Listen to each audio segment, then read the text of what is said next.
This story begins in the middle of a traffic jam. Meanwhile, a boy was walking, messing with his phone. A person says that the family will gather because of a birthday, so he should get home early, but the guy says he already had plans with his friends and the other person asks him to bring a gift. Thus, time keeps passing by. The person from the message asks when he will arrive because everyone was already at the cafe, but the boy replies that he won't be able to make it, mentioning he will see them the next day. While walking, the boy bumps into someone, who then calls him an idiot, and the protagonist apologizes for the incident. Next, the young man wonders what Juno might like as a birthday present. At the same moment, a loud noise begins to envelop the area. The people around are confused by everything. Then lightning strikes across the sky, and an explosion happens. As a result, several traffic accidents begin to occur. Another lightning bolt strikes the building next to them. As a consequence, another explosion happens. Desperate people begin to flee, while several lightning bolts head towards that place, starting to hit the entire city.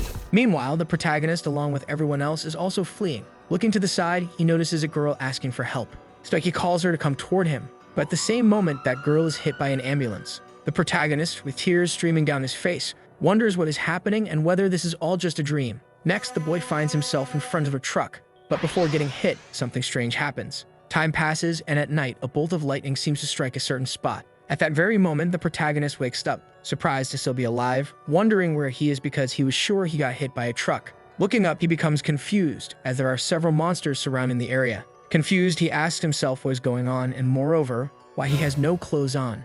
Shortly after, the young man stands up, seeming surprised by something, as he finds himself face to face with a giant bear. However, within seconds, he is attacked by a pack of wolves. Then the scene cuts to a doctor analyzing some data, saying that when he woke up, he was on a planet with 2 moons and a forest full of monsters, wondering how he managed to come back alive from such a place. However, the young man seemed to be apprehensive about something. A flashback of that bear being defeated appears. Then the wolves begin to devour the bear. The protagonist, watching it all, is desperate. Meanwhile, a white wolf is behind him. The boy suddenly notices the creature behind him. As a result, he starts running non-stop. To survive, he gave it everything he had. At that moment, a system informs him that his constitution has increased to level 1.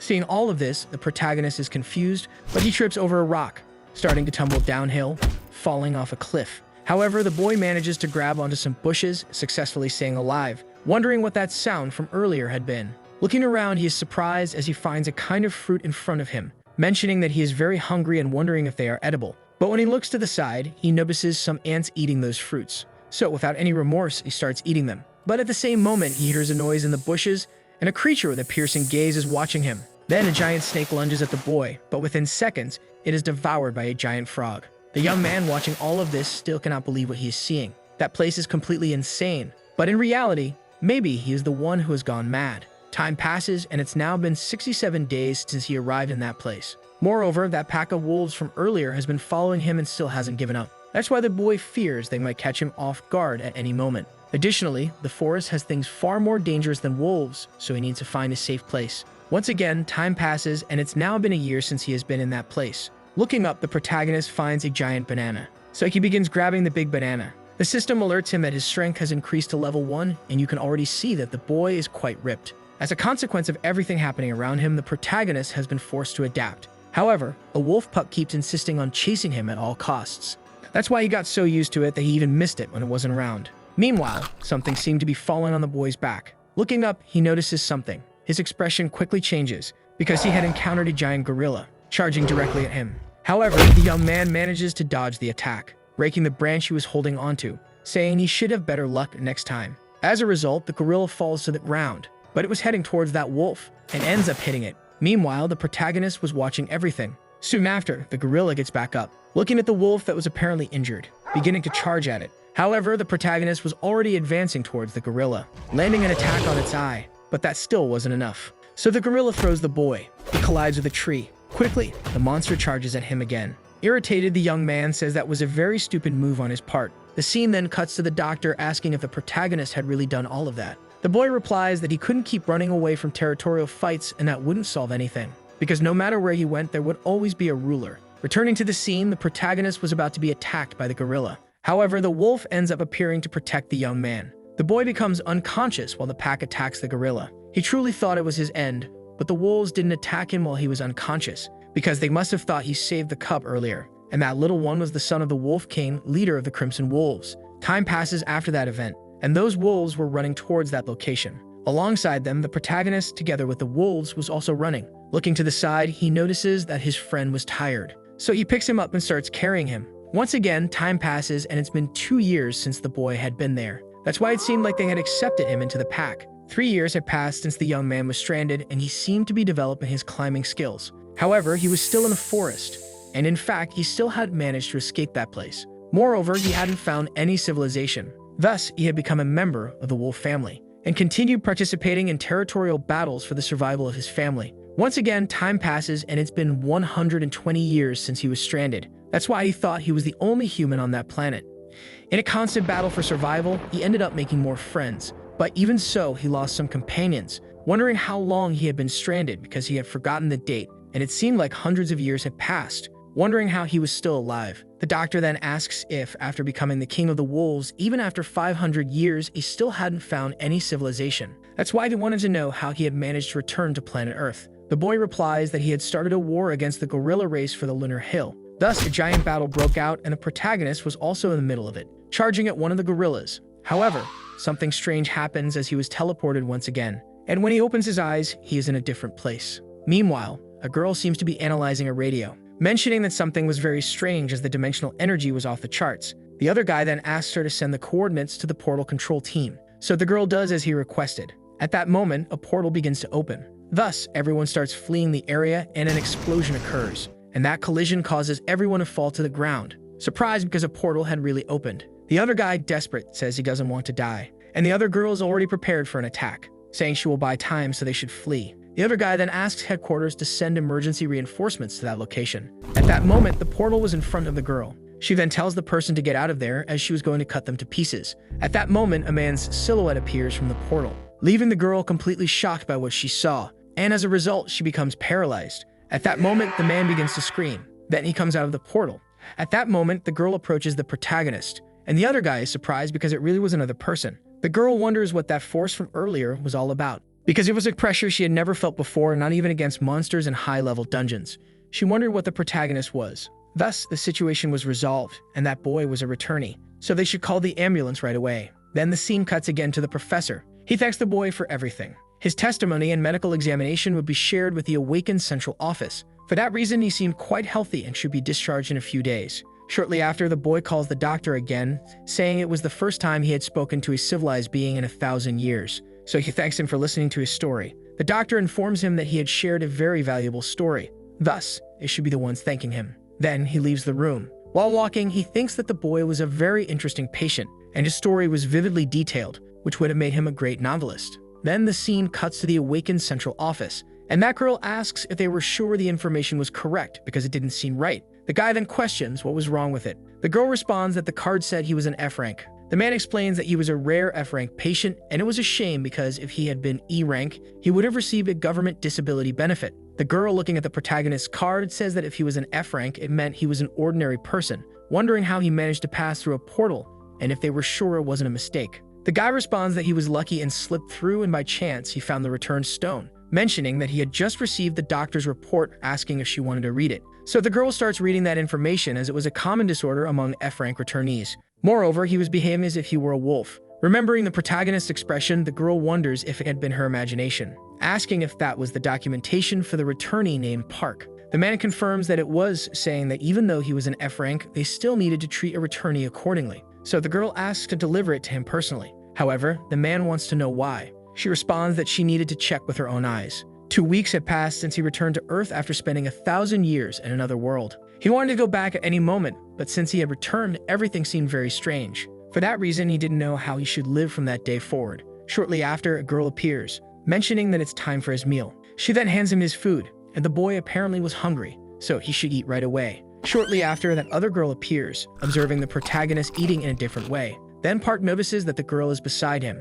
It is revealed that her name is Choi, and she's from the Awakened Central Office. Standing up, Park says that the scent was of a blonde person. For that reason, it seemed very familiar. Kota responds that she was the first person he had met when he returned, thinking that he definitely resembled a predator when he came out of the portal. However, perhaps there was something wrong with his sensory ability. Finishing his meal, Park says it was very tasty, asking what the Awakened Central Office was about. Then the girl asks why he was speaking so informally with her. Park replies that he was over 1,000 years old, and the girl didn't seem to believe him, saying that the Awakened Central Office was an organization designed to help returnees adjust to society. Therefore, those were the pieces of information that returnees needed to know. He could take as much time as he needed to read them. For now, he should just sign and agree to share his information. Shortly after, Park takes the pen, saying it had been a long time since he had seen that object. Even so, after 1,000 years since he returned, they were still using that kind of tool. Shortly after, Park signs the paper. Observing the protagonist, Choi wonders if he was nothing more than an idiot. Right after, she calls the boy again. He then asks what she wanted. Choi asks if he had learned how to draw in that place. The protagonist replies that he already knew how to draw before. Choi asks if he had learned anything different, like magic or martial arts. Park replies no, as he had lived in a forest. To survive, he had to do many things. The girl then comments that, in order to survive, he spent 10 years running everywhere. And that to become a true returnee capable of crossing portals, it's necessary to kill monsters and steal their dimensional energy. However, she mentions that despite surviving in such a dangerous dimension, he only managed to cross the portal and find the return stone by pure luck. Park responds that he wasn't there for 10 years, but for 1,000 years. Choi, irritated, says it wasn't 1,000 years, but only 10, and that he was mistaken. Choi asks him to check his information, which indicates that he disappeared in 2015 and returned in 2025 through a portal. Looking at the data, the boy is surprised, realizing it was true. The girl then hands him his awakened identification again. As she walks away, Choi mentions that part of his expenses would be deducted due to the damage he caused, and that he should inquire about it.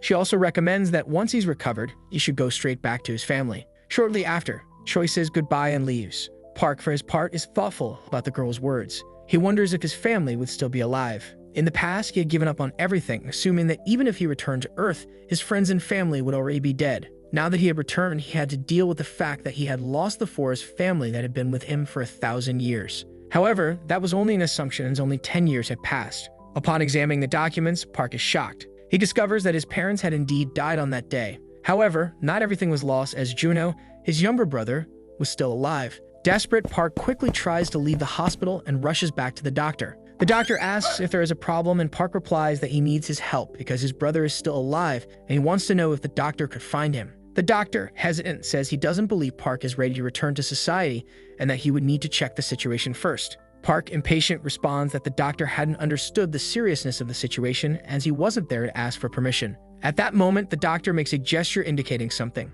He then mentions that there was a condition. Shortly after, the boy is already in a car, thanking the doctor and promising not to forget the favor. The doctor responds that they will stay in touch. Before leaving, he asks the driver to ensure Park arrives safely, as he still wasn't fully recovered. As the car drives away, the girl comments that the doctor paid all of Park's hospital expenses, as well as providing clothes and even the driver. She asks why he did all of that for Park, considering that returnees of rank X are usually neglected by the central office. The doctor replies that he wanted to keep hearing that man's story, and besides, he needed to fix the doorknob as soon as possible. The girl, surprised, remembers how the doorknob was damaged, recalling the moment when Park opened the door in a hurry. Later, the doctor is in his office, reflecting that it was the second time the doorknob had been broken. He comments that it had been a long time since he had smelled an irregular. Meanwhile, Park is still in the taxi.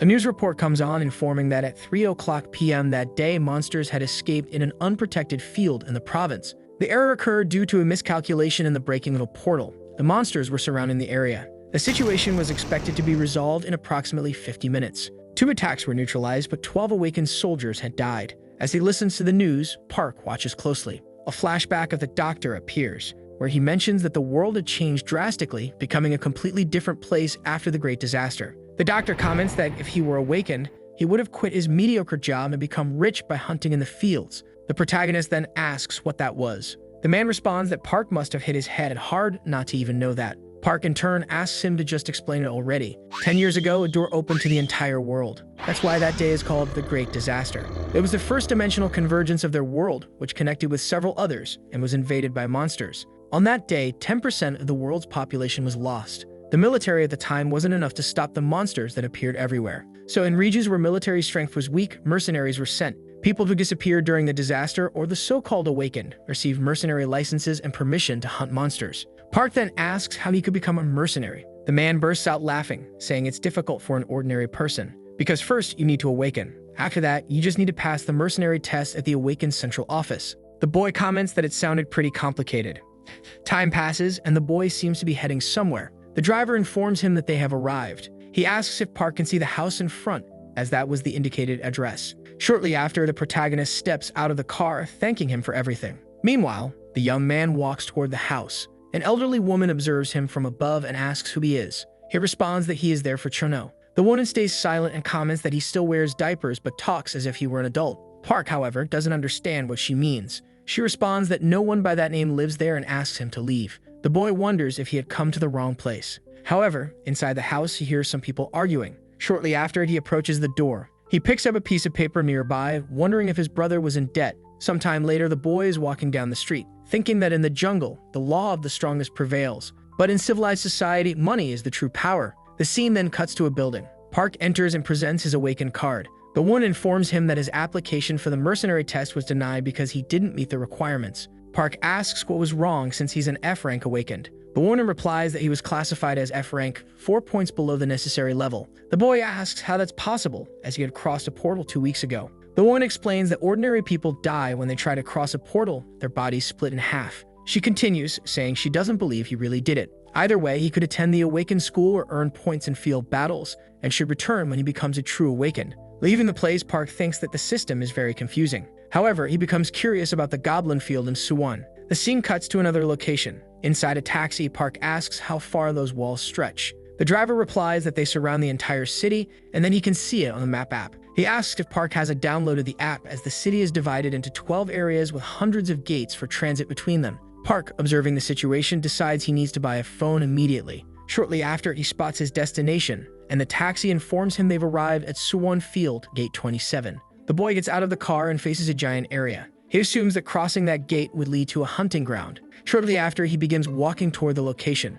2 soldiers stand motionless at the site. They ask what the protagonist is doing there. He replies that he's there to hunt. One of the soldiers remains silent and asks to see his mercenary license. However, Park responds that he doesn't have one. The soldier says that ordinary civilians are prohibited from entering that area. They then notice something nearby. The other soldier requests they close the exit, but it's too late. A car appears, crashing through the site. Inside the car, a creature devours a man. As a result, the car collides with a wall. Meanwhile, the other soldier calls for the emergency squad to contain the creature. The soldiers surround the vehicle and assume combat positions. The creature exits the car. The soldiers give the order to fire and begin shooting at the monster multiple times. The creature appears to be defeated. The soldiers report that the situation has been resolved and that a monster that crossed the gate has been killed. The other soldier wonders where Park went. He wonders if Park had left the area. He probably ran away after seeing the monster. However, that wasn't the case. Meanwhile, the protagonist walks outside the area, mentioning that it was a field. But even so, he could feel everything. Moreover, he would have to buy a car for himself.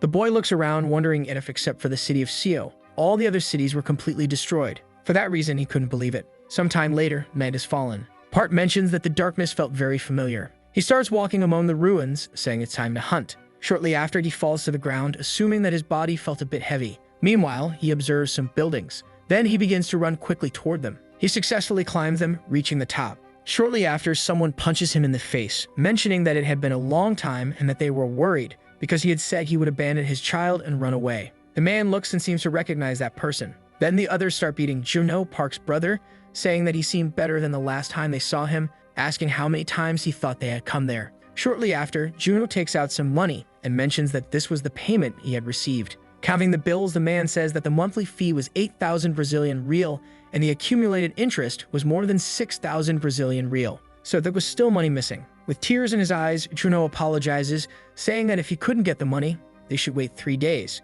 Hitting him again, the man asks how much he thought 3 days of interest were, telling him to stop lying. At that moment, someone calls out for Juno. The other man asks who that person was. Juno is shocked to realize that his brother is still alive. Shortly after, Park approaches his brother and asks if he is Juno. Then, a flashback shows Juno being bullied by other people. Immediately after, the protagonist is seen watching the situation. Juno begs his brother for help. However, Park seemed to completely ignore it, leaving Juno alone in that situation and walking away. Thus, his brother was never much help in his life. Then, the flashback shows news of unknown explosions spreading across the country. Additionally, red spheres, which were portals, began appearing along with the explosions. Juno, watching all of this, is shocked. He runs toward his mother's room. His parents are happy because he was home. However, they still didn't know the whereabouts of the other brother. At that moment, an explosion occurs and several monsters begin to appear. Meanwhile, a giant eye is watching Juno. Shortly after, he disappears. Returning to the present, Park seems pleased, mentioning that Juno had grown since the last time he saw him. Juno responds that he thought Park was dead. Immediately after, the other guy interrupts the situation. He asks if that man was really Junho's older brother. At that moment, Park grabs the boy's head. In seconds, the boy is thrown back. Junho watches in shock. The protagonist threw the guy so hard that he flew to the side. The two henchmen are stunned by what they just saw. Park asks if his brother is hurt. He replies that he's fine. At that moment, the other guy charges at Park. Park attempts to kick him. However, it seemed to have no effect. The man's leg simply broke. Falling to the ground, the guy begins writhing in pain. The other guy is still trembling in fear. He assumes that the protagonist is an awakened being. Shortly after, Park tells the man to come at him. However, the man responds that he hadn't hurt him. He says Park had to believe him. He told those people to leave him alone. Shortly after, Park hands some money to the man. He tells him to take the money and leave. Sometime later, night has fallen. That elderly woman appears. In front of her, the protagonist, along with his brother, watches. The woman asks if he was sure that man was his brother. Junho responds that he's sure. Park, calling the woman grandma, mentions that he brought some meat. The woman says there should be contact as it's family. She asks them to hurry up because the boy had fallen asleep waiting for his father to come home. Inside the house, a boy seems to be sleeping. Park asks Junho if that was his son. Junho responds that his name is Gung-ho and that he's his only treasure. Park asks where the boy's mother was. Junho replies that she had left to live her own life, but it was his fault for not providing enough for his family. Park, trying to change the mood, says they should have a drink. Later, they are at the table drinking. Junho responds that after Park disappeared, he thought he was dead all this time, but he was alive without even having aged. Park asks how much money he owed. Junho responds that it was around 220,000 Brazilian real, but it's okay because he's sure he'll manage to handle his debts. He says he has a job now. The protagonist asks what kind of job he has. Junho responds that he works at a logistics center. Park asks if the truck was his. Junho replies that it wasn't and that it used to belong to his grandmother's son. However, he had rented it from her. Once again, the protagonist asks what his grandmother's son used to do. Then Junho responds that he had heard that Park had died during a great disaster. Shortly after, the boy wakes up, realizing there was a dog in front of him. Looking to the side, he finds his father. Junho, happy, asks if his son had already woken up. Embarrassed, the boy asks who that man was. His father replies that it was his uncle, asking him to greet him. A while later, the boy is seen playing with the dog. Junho thinks it's good to see that. The boy had always wanted a dog. Park suggests that the two of them should work together. However, Junho seems confused by this. Park responds that he will do all the work. He just asks for help with the truck. Junho, on the other hand, asks what he was planning to do. Park replies that he wants to hunt some monsters. This leaves Junho completely surprised by what he just heard. Sometime later, the scene cuts to the command center. That girl is congratulating the protagonist. The protagonist registers as an awakened being. Somehow, he had managed to increase his stats in just one day. Park asks if he's now an F-rank Druid. The girl responds that now he could use his identification to open a bank account. She says he could carry out financial transactions. Handing something to him, she mentions that it was a small gift. It was for registering as an awakened being. Also, he shouldn't forget to download the Awakened Central app. She tells him to gather enough dimensional energy to become a ranker. He should be eligible for pensions and many other benefits. She asks if the protagonist knew how to open a status window. Due to recent technical issues, the interface had undergone changes. At that moment, Park says the keyword. The system screen appears, showing all his stats. Observing this, Park wonders why his stats were so low. Then the scene cuts to the truck belonging to Park's brother. He is happy because his brother managed to get a phone. He congratulates him on officially becoming an awakened being. In the middle of the call, he says he's on his way. So he'll meet his brother there as soon as he delivers the last batch. Now that Park has become an awakened being on paper, all that remains is the mercenary test. However, Park replies that before they do that, they should pay off his debt. Junho responds that he's still an F rank, so he doesn't think they're ready to hunt monsters yet. However, the protagonist hangs up on him. Junho wonders if this was really his brother. It seemed like he had completely changed. As he walks toward the location, the protagonist says the gate seems to be closed. Meanwhile, on Route 77, a group of people seems to be in a rush because they're going to miss their game.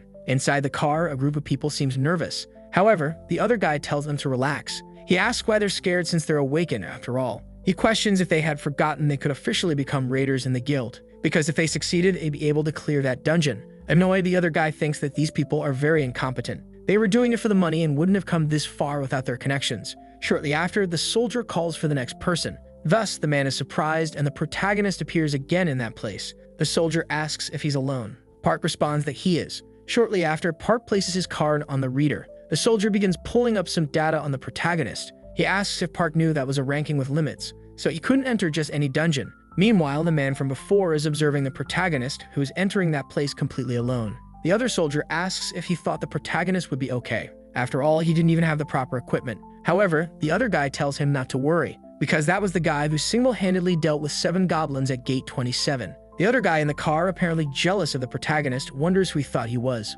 wondering if he was going into the field like that. For that reason, he thought Park was crazy. The other soldier then apologizes for the delay, saying he was having some technical issues. Finishing the verification, the guy tells his friend to speed up, because they're going to follow the protagonist's route. However, he becomes confused, because the boy had simply disappeared in the middle of that tunnel. The other guy wonders where Park had gone, and the man thinks he might have encountered something very interesting. Meanwhile, the scene cuts to the forest, and Park seems to be running through the place.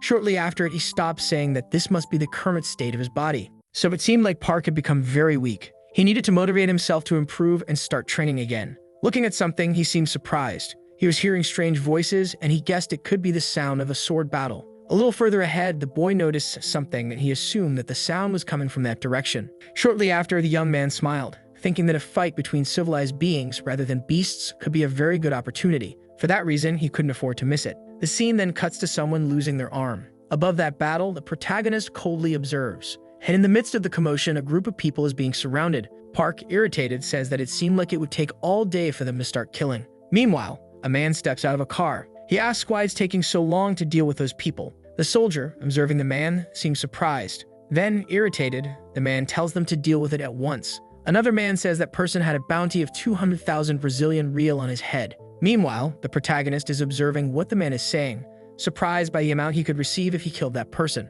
The soldier, watching that man, seemed astonished. Thus, the group seemed ready to finish off those people. The man then affirms that his bounty is that amount, so they should try to catch him if they could. However, the group of people didn't seem very confident, wondering if, even giving their all, they would be able to win. At that moment, the man charges at the people. Within seconds, the protagonist appears, heading toward the other soldiers. The man watching Park becomes confused, and the other soldier wonders who that man was, who then begins walking toward the other soldier. The guy asks who he is. Park, on the other hand, asks if he really said the bounty on his head was that high. The man, confirming it, asks who the boy was, and Park responds that he was just someone who needed a lot of money. The man's subordinates wonder who this boy could be. Shortly after, the man starts laughing at the protagonist, mentioning that it seemed he wasn't part of the central office, so it would have been better for him to mind his own business. At that moment, the protagonist starts to feel something strange, wondering what was happening to his body. The man explains that Park had looked into his eyes for more than 5 seconds, which meant he would no longer be able to move. Shortly after, the man gives an order for his soldiers to charge at Park, who then point their swords at the boy. However, the protagonist is able to move again, leaving everyone completely shocked by what had just happened. With a smile on his face, Park asks if that was magic, mentioning that it was very interesting. Then the man uses his binding ability again, immobilizing the protagonist once more, who says that it was expected because he wasn't a small fly. He then draws his dagger, saying that the man should have thought twice before messing with him. But at that moment, Park strikes the man, who seems to have been injured by the attack. Park asks if he had any other tricks up his sleeve. He then punches the man, and a flurry of punches follows. The man is thrown back where he appears to have been defeated. Park, for his part, says that it was all very boring. The other guy thinks that to deal with that man so easily, Park must be incredibly strong, and he wonders who the protagonist really was. Meanwhile, the group of soldiers continues watching the boy. Park asks if they still wanted to fight. The group responds that they didn't. Shortly after, the protagonist points to a place, telling them to go there, asking if anyone happened to have a rope. One of the men responds that he had one. The protagonist then asks what their bounty was. However, the group responds that they didn't have a bounty because they had no choice and were forced to work with that man, or they would be killed. So delivering that man would be enough to make him rich. With tears in his eyes, the man couldn't believe that his companions had betrayed him, abandoning him after he had helped them all this time. Park, for his part, asked if he had finally woken up. The group begins insulting the man, saying that he was just a piece of trash. The boy then asks if he wouldn't get anything for getting rid of those people. Then the other man mentions that they were lying, as they were all criminals too. Surely some of them must have bounties. However, the group responded that it wasn't true. They claimed they were really just useless vagabonds. Park, on the other hand, was called by the man, asking what the city's laws were that made him feel so unrestricted. Because in that place, right there, the land was true freedom. So if he let him go, he would do whatever he could to make Park live like a king. But at that moment, the protagonist kicks the man again, telling him to be quiet. The man seemingly passed out. Park then asks if the man was saying that all those people had bounties on their heads. The man answers yes, since most of them were former criminals. Unhappy, the man thinks that it was his end. Park asks if there weren't too many to take with them, and the boy says they could leave them behind. The protagonist replies that it was time for everyone to take a nap. Sometime later, the scene cuts to a car driving down the road. Inside, the boy says they really needed his help, so they had to repay him somehow. However, the protagonist replies that they didn't mean to do that. The other man then says that thanks to Park, they managed to leave that place alive. Park says that if they wanted to see it that way, they could do something for him. The group then begins to ask several questions, like what his special powers and abilities were. The man responds that his awakened ability was swordsmanship, and he learned to track by investigating through skill books. Park, surprised, realizes that one could learn magic through books. The man, also surprised, asks if Park really didn't know what a skill book was. Meanwhile, the protagonist thinks it would be better to learn 1 or 2 combat magic abilities, as they could probably be useful in the future. However, something surprises him, because before him, a giant light is surrounding the area. He asks if that was a portal. The boy is surprised by the question, saying yes and mentioning that it was a level 1 dungeon, the lowest level, which is why they were planning to go there. Park says it's a pity because he might have been able to go to that place if he at least had a mercenary license. The man, shocked by what he heard, asks if Park really didn't have a license. Park replies that he really didn't have one. When a portal opens, the military first secures the area, and any monsters found in the fields are just small fry that somehow survived the attacks.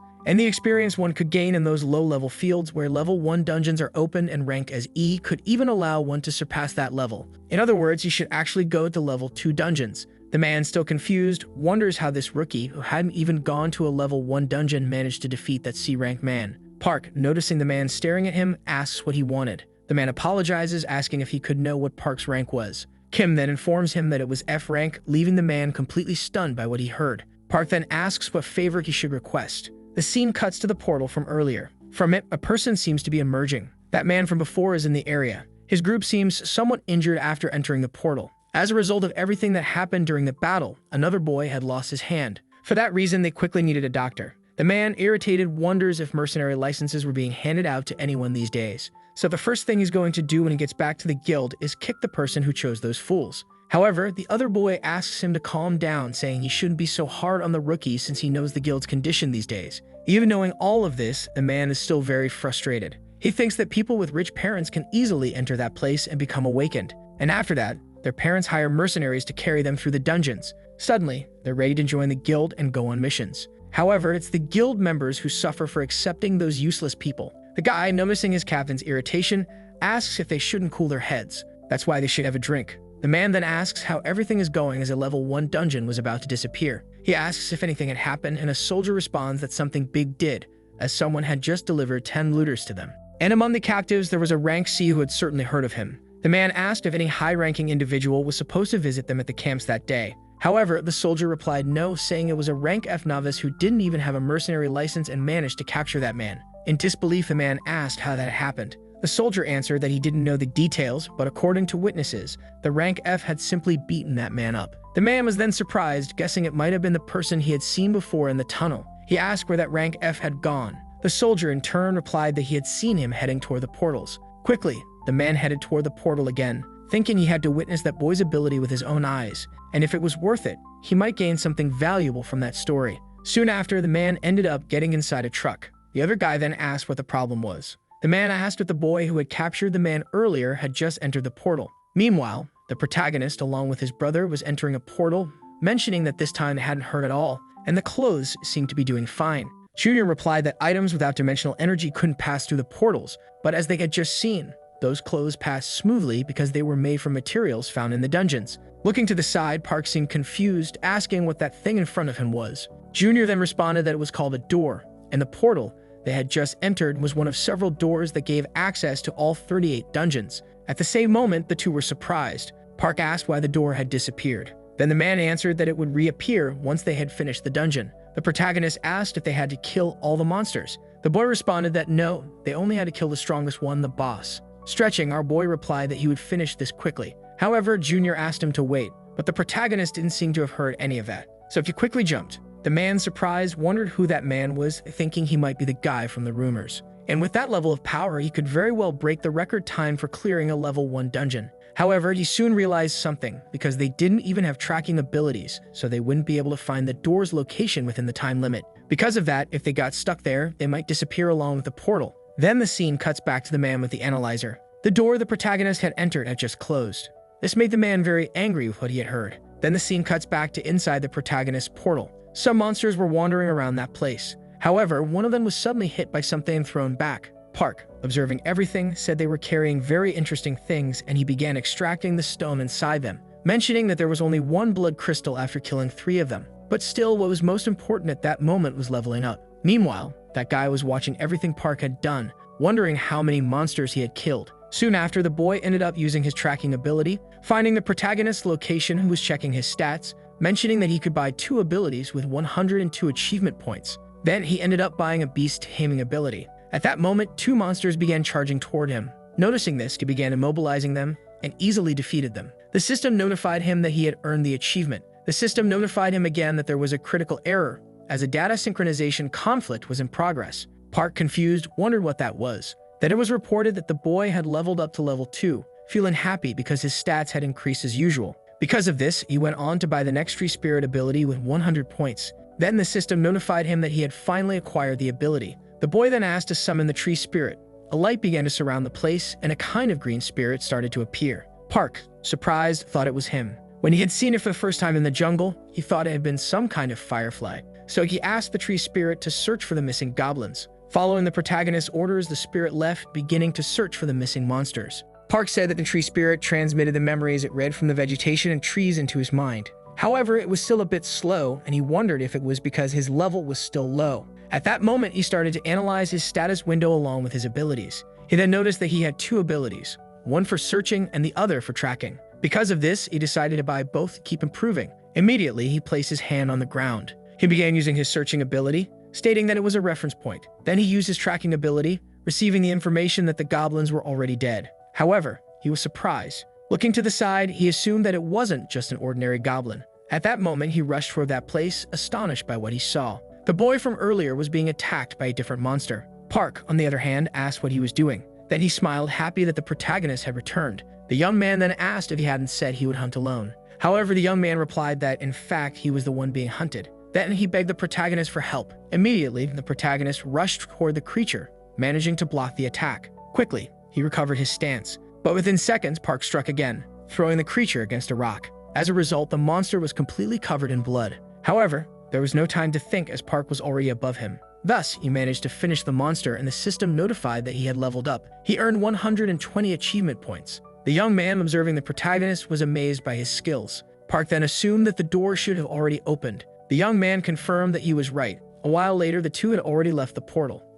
And that group from before was watching the 2 of them. One of the men wondered if it was the same guy who had captured the bounty man earlier. He mentioned that Captain Kang had asked to be contacted if the protagonist returned. Looking at some information, the man wondered what the completion time for that dungeon had been. Meanwhile, the boy said he needed to return to his teammates, so he said he would get in touch later. Park in turn confirmed this, saying he would leave all the clothes in the warehouse. The scene then shifted to that location, and Park had already changed his clothes, mentioning that he was very hungry. However, he was surprised. A man had appeared, asking if his name was Park. The boy asked who he was. The man introduced himself as Kang, the captain of the 27th combat team of the guild. He asked if he could have a few minutes of his time. Later, the protagonist and that unknown man seemed to be discussing something. Park, meanwhile, asked if he was from the Sheila Guild. The man then invited him to join his guild, offering to provide an environment to help him grow. However, the boy responded that he wasn't interested in that. The man, irritated, asked what was wrong with the kid, as he was refusing to join a guild without even thinking about it. He said that if he was already associated with a guild, they could make an official offer.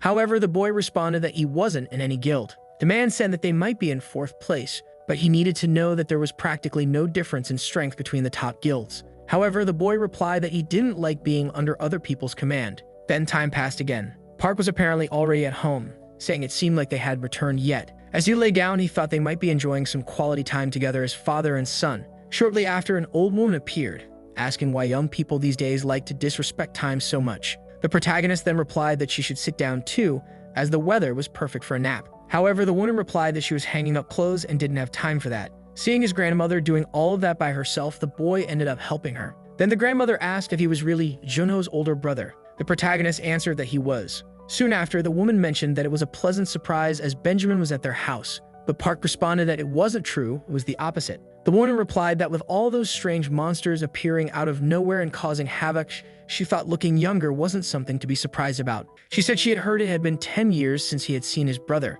Because of that, she wondered if he would take care of himself and not break his family's heart again. Hearing what the woman said, Park smiled. He asked her not to worry, saying he wouldn't die so easily. Soon after, the boy's brother, along with his son, appeared. They greeted the protagonist. Then Park handed a piece of paper to the man, who looked confused and asked what it was. Park explained that it was the money he owed and he should use it to sort out his life. He told him to pay his debt quickly so they could have dinner together. Emotional, his brother asked how he could repay such a favor. However, Park told him not to get too sentimental and that he should just go. With tears in his eyes, the man left. Park then called out to his brother again. He asked if he had enough money to buy food and drinks on his way back. The man replied that he did, and he would return before they even noticed. Park stayed on the terrace, taking care of his nephew. At that moment, a system screen appeared, indicating that the target was following him and that he should name it. Park wondered what he should call the dog. The child suggested it should be named Baku. Hearing that name, Park replied that it didn't sound too bad. From that moment on, the dog would be called Baku. Time passed. The child, lying down, said he was very hungry and wondered why his father hadn't arrived yet.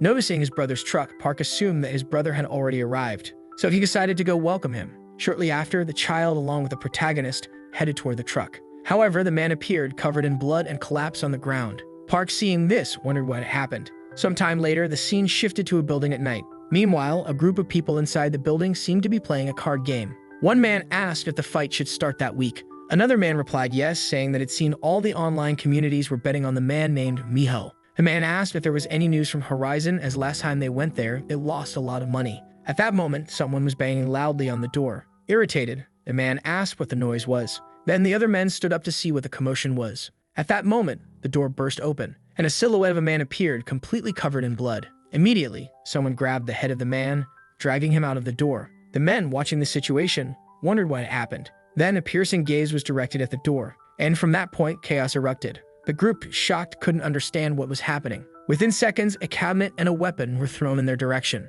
A commotion broke out. Several people were thrown around.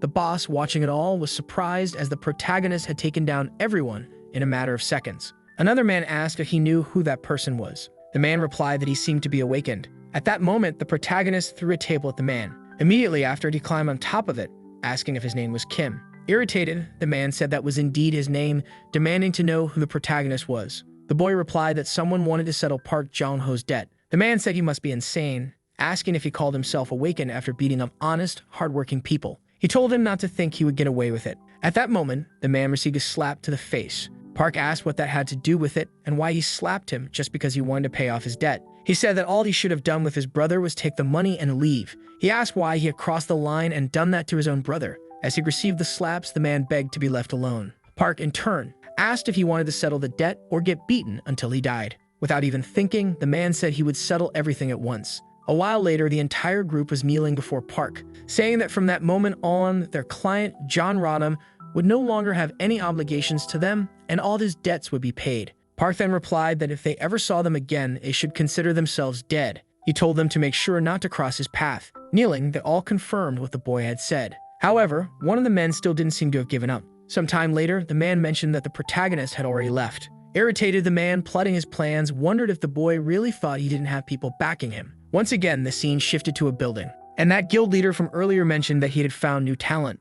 He asked to take a look at this person. Then he showed some information about Park. However, the man noted that he was just a rank F, and besides that, he had registered as an Awakened only that day. The other man said that was all more reason to be interested, as they could take a closer look at his profile. But the system notified that access had been denied. They wondered what kind of person he was. However, they managed to bypass the security and access the information. Yet, they still wanted to know why his profile was confidential. It seemed he hadn't joined a guild yet, and there appeared to be more to his story. Then the man asked to check his abilities. The boy mentioned that he was a type of conjurer. Moreover, he had previously defeated a man with a high bounty in a very easy manner. He asked if they knew that this man had been missing for 10 years, which made the situation strange. They wondered if he might be a special agent. The man then said he thought he would be strong because of his abilities and never considered he might be a member of an intelligence service. The boy then said they should give up on recruiting this person because he was 100% certain that he belonged to another country. He mentioned that he knew this would happen the moment there was all that fuss. Wanting to change the subject, the other man suggested they go have coffee.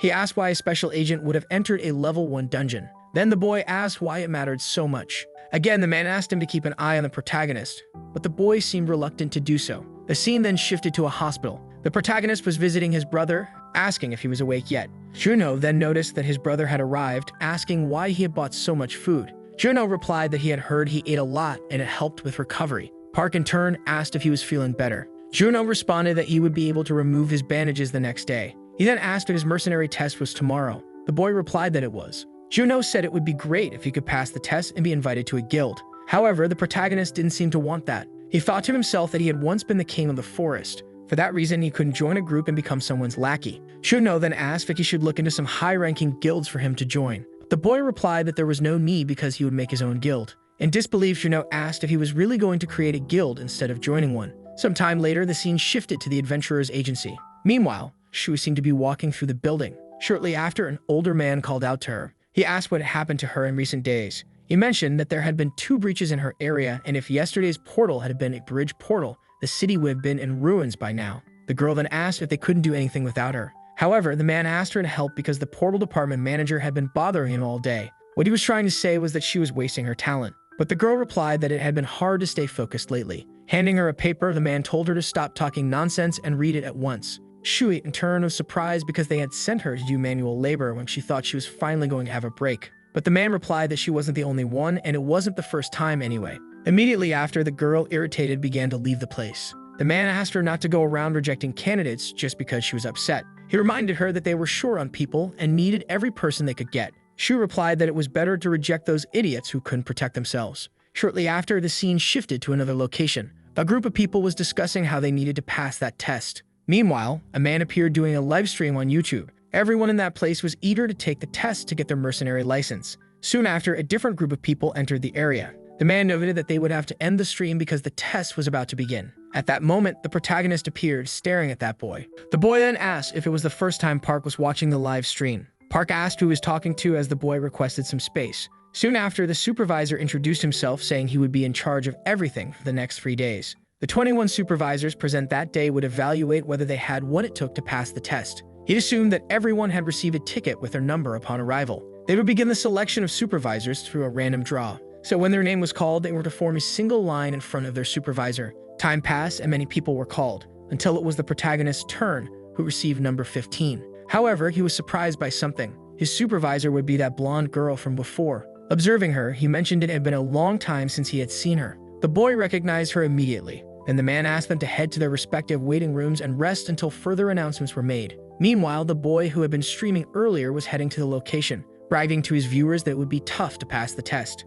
However, he seemed like he would leave the next day. It was then revealed that the streamer from earlier was also in the room where the protagonist was. Looking to the side, he noticed the boy, asking why he looked so sad when he had been so excited earlier. Looking at the protagonist, he realized it was the same guy from before, asking if he had ever heard about that blonde girl's craziness because there was a reason everyone called her a witch. That girl was the type to eliminate someone just because she was having a bad day. Park, in turn, asked why it was the supervisor's fault and not the fault of those who weren't prepared. Irritated, the boy thought that Park had just ignored his words, knowing from the start he was useless, asking if he cared to show respect to his seniors. However, the protagonist replied that if he had a problem, they should solve it like real men with a fight. The boy then asked if he thought he was easy prey. Quickly, Park responded that he did. Irritated, the boy said he was going crazy and told Park to follow him. Meanwhile, Choi had arrived at the location. However, she noticed that no one was there. Annoyed, she wondered where everyone had gone. The scene then cut to a ring arena, and the protagonist, along with the boy, was preparing for a fight.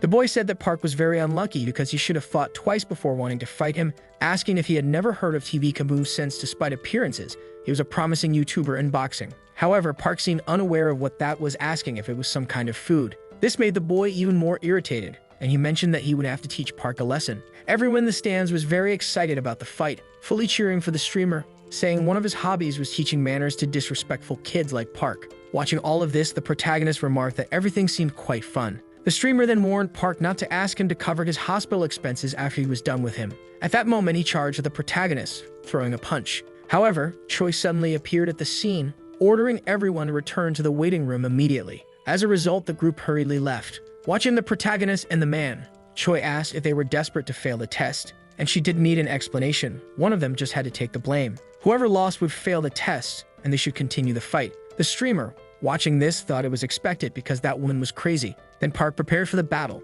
The streamer asked him not to be nervous, reminding him that it was the protagonist who had asked for this. Park, in turn, apologized for what was about to happen. At that moment, the boy charged at Park, but within seconds, he was struck by a punch and was quickly knocked out. Choi, watching this, was surprised, thinking that ever since the day she met him, she had felt an uncomfortable sensation that wouldn't go away. Park, looking at Choi, asked why she seemed so distracted, saying that if she wanted to fight too, she should get into the ring. However, he had one condition. If he won, she couldn't disqualify the other guy. Choi, in turn, said the boy must be crazy. Then she entered the ring. asking if the young man was perhaps an irregular. However, Park didn't know what that meant and asked what it was. Then the girl lunges at the protagonist, who manages to dodge the attack. Thus, Choi starts attacking the young man repeatedly. He seemed to only be on the defensive. Just as she was about to attack again, Choi says that if he wins, she would grant him that request. However, she ends up receiving a fatal blow from the girl, thinking something was wrong because he was definitely hiding something. Shortly after, she is surprised, and the protagonist responds that she was stronger than he had thought. The girl is then surprised because Park was able to withstand her attack. At that moment, she charges at him again, saying that this time it was really over. She gets the boy with another attack, following up with a series of attacks on him. However, out of nowhere, he seems to start fighting back. Thus, he lands a punch on the girl, even managing to break her shield. However, it still wasn't enough. But even so, she was surprised that Park was able to break her shield. Shortly after, the boy charges at her again, declaring that this was a lot of fun. Choi, for her part, says that he really was an irregular. Park, still confused, asks what that meant. Then the girl responds that she surrenders. The protagonist, confused, asks why, since the fight was just getting good. The girl replies that the place was too small to use her abilities and that they should fight in a larger area next time. Park, on his part, asks if there were strong girls like her on Earth, to which Choi responds there weren't many. Shortly after, the protagonist says he chooses her, and for that reason, they should make babies, asking if she wanted to mate with him. However, the girl slaps him across the face. Meanwhile, that streamer finally wakes up, wondering what had happened. At the same time, Cho is very irritated by that and starts walking away. That guy was still surprised as he had been knocked out with just one punch. For that reason, he should go home since he wasted money on the application without even taking the test, mentioning that it was very embarrassing. Looking at the protagonist, the young man still seemed angry, asking if he was satisfied with that. However, Park responds that he hadn't been disqualified. Meanwhile, a camera was watching them, and the scene cuts to an old man looking at a computer, completely surprised that Choi had lost. Park then calls the streamer to leave together. However, he was still confused, asking why he hadn't been disqualified.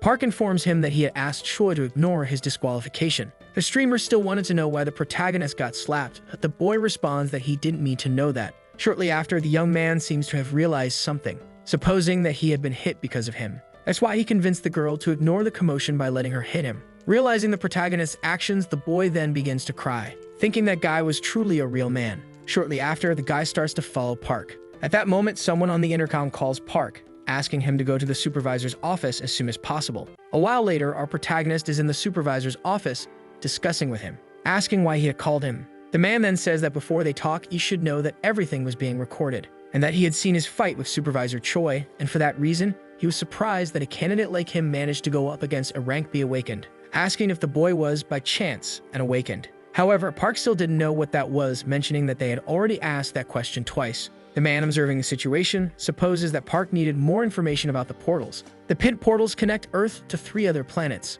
The first was called Aruka, which was the home planet of elves and dwarves. Additionally, that planet had relations with Earth, and from time to time, they made exchanges, and the humans who returned from their learned skills related to magic and artifact creation. The next planet was called Gukshin, inhabited by mamadas and martial artists who were constantly fighting for their planet's sovereignty. Those martial artists were their allies, while the mamadas were their enemies. And the last planet was called Midr, a place dominated by orcs, and to make matters worse, that planet was also infested with ferocious monsters. Among the Earthlings who returned from those 3 planets, there are those who learned extremely powerful abilities, and they discovered that their combat power exceeded that of the Awakened. That's why they decided to classify them as irregulars. Hearing the whole story, Park says it was too complicated, but he was sure that the place where he had been wasn't any of those 3 planets. The supervisor, on his part, is confused by what he heard, wondering if by chance he was a dungeon returnee, questioning which planet the boy had returned from. Park says that he had already told the previous doctor that he had lived with wolves for over 1,000 years. A while later, the protagonist had finished telling his story. The supervisor then thanks him for sharing, so he could return to his waiting room. Shortly after, the protagonist leaves the room. However, the supervisor says that the story was too absurd to be true. At that moment, a man appears in the room introducing himself, saying that he heard he had been called. Then the boss asks if he could take over as the supervisor of room 15. The man asks if that wasn't the area Captain Choi was in charge of. Confirming it was, the man informs him that she had fled. But the details didn't matter, and he wanted him to monitor candidate Park and then provide a detailed report on him when his test was over. Meanwhile, the protagonist was already in that room with all the candidates waiting for the test to begin. Shortly after, everyone alongside their captains was lined up, and that man from earlier really took over as the supervisor of room 15. The streamer, observing this, asks if Choi had been fired by chance. Then the man introduces himself, saying his name was Sang, and that he was in charge of supervising Team 15. The minimum requirement for that day's physical test was 9 seconds in a 100-meter dash and an hour to complete the triangle. Shortly after, the test had already begun and several people were being disqualified quickly. The girl then says that for a healer, there should be an easier test. Sang asks if she thought the monsters would go easy on her just because she was a healer. Thus, the man calls the next candidate. Han is then introduced, saying that 9 seconds was too easy, saying that he would see the protagonist in the next round. Then Sang gives the signal and Han starts running. The supervisor says that it took a total of 8 seconds, and for that reason, he passed the test. Then the next candidate is called and the protagonist is preparing. Meanwhile, from a distance, Han is cheering for the boy, and when the race starts, Park begins to run in a matter of seconds. Everyone around is completely astonished by what they had seen. Shortly after, the director receives a call from someone, saying it was Sergeant Kim, mentioning that the result of candidate Park Sooho's physical test had just come out and that it was quite surprising. Back at the test, there were some reporters taking pictures and recording Park because he was quite impressive. At the same time, another person receives a call, and the girl says she is Miso from the association and the director of the returnee center. The supervisor on the call says he will send some videos of Park, and for that reason, she needed to watch them. Watching those videos, the girl seems surprised. The other guy mentions that Major Young had the ability to detect lies, so they could say that the protagonist had told the truth in that interview. Miso, on the other hand, still didn't believe that the doctor's report was true. To that limited, the boy was probably an irregular, so he had to be at least stronger than a rank B. For that reason, if his story was true, it meant that Park Sooho might have returned from a 4th planet. Shortly after, Miso asks him to make sure no reporters appear at the training grounds again. However, that guy seems surprised, mentioning that it was already too late because the protagonist had already appeared in the news. At that moment, Miso asked to remove all those articles immediately. Then the scene cuts to several photographers taking some pictures of someone. Meanwhile, the protagonist, alongside Han, was walking down the street. Miso, for her part, thinks that it meant Park somehow managed to maintain his physical status despite passing through a portal without protective equipment, wondering if, by chance, he was given an F ranking due to his lack of dimensional energy. But in any case, if he really had returned from a 4th planet, South Korea might gain an advantage. Regarding the development of the unknown 4th planet, meanwhile, several reporters were trying to enter a certain location. Above there, many participants from the test were eating. Meanwhile, Park, along with Han, was eating as well. Han, surprised, thinks that not just anyone could knock him out on the first try. Noticing Han staring at him, Park asks what's wrong and if he had finished eating already. Han responds that it was nothing, asking if the boy was thirsty, as he would get water for him. Thinking that just by watching the builder eat, one could tell that he was on a completely different level. For that reason, he was sure that Park would be a big deal in the future. Shortly after, time passes and Park seems to be about to sleep. Han says that seeing how those lockers were empty, he imagined that the rest of the people had failed the test. For that reason, they were going to be in a lot of trouble. Park asks why he thought that. The guy responds that it was because the next part of the test involved incursions and dungeons, so teams with more members had an easier time, while those with fewer struggled. However, Park tells him not to worry about that, as they didn't need more people. Hearing what the boy said, Han is surprised, thinking he was very good. However, the situation was different as dungeons had many unpredictable factors, so he thought it would be easier to have more people with different abilities. Park says he had already told him not to worry, and more importantly, asks what he was doing with his phone when he saw him for the first time. The boy then responds that he was streaming on YouTube, asking if by chance Park didn't know about it. Asking if he lived in a cave, the protagonist responds yes, as it was pretty much like that. Taking out his phone, Han says that it was called YouTube. Thus, he begins to show him all the features it had. Shortly after, Park says that he was really a good person. A while later, the two had already left the house, and the boy thinks that his partner had everything it took to become the next YouTube star. Moreover, he was quite a stud and had a perfect body, which is why he even appeared in the headlines for breaking a world record. For that reason, if Park demonstrated combat power and dungeon incursions, it would probably be just a matter of time before he caught the attention of all the guilds. Then Park responds that he really liked the boy, asking him to join his clan. Han, surprised, asks if, by chance, he was planning to create his own clan, and if he wasn't interested in joining a guild. However, the young man responds that he didn't want that. Han, for his part, wondered what would happen if he made a video about the clan's creation and went on dungeon incursions with the best candidate from the year's mercenary test.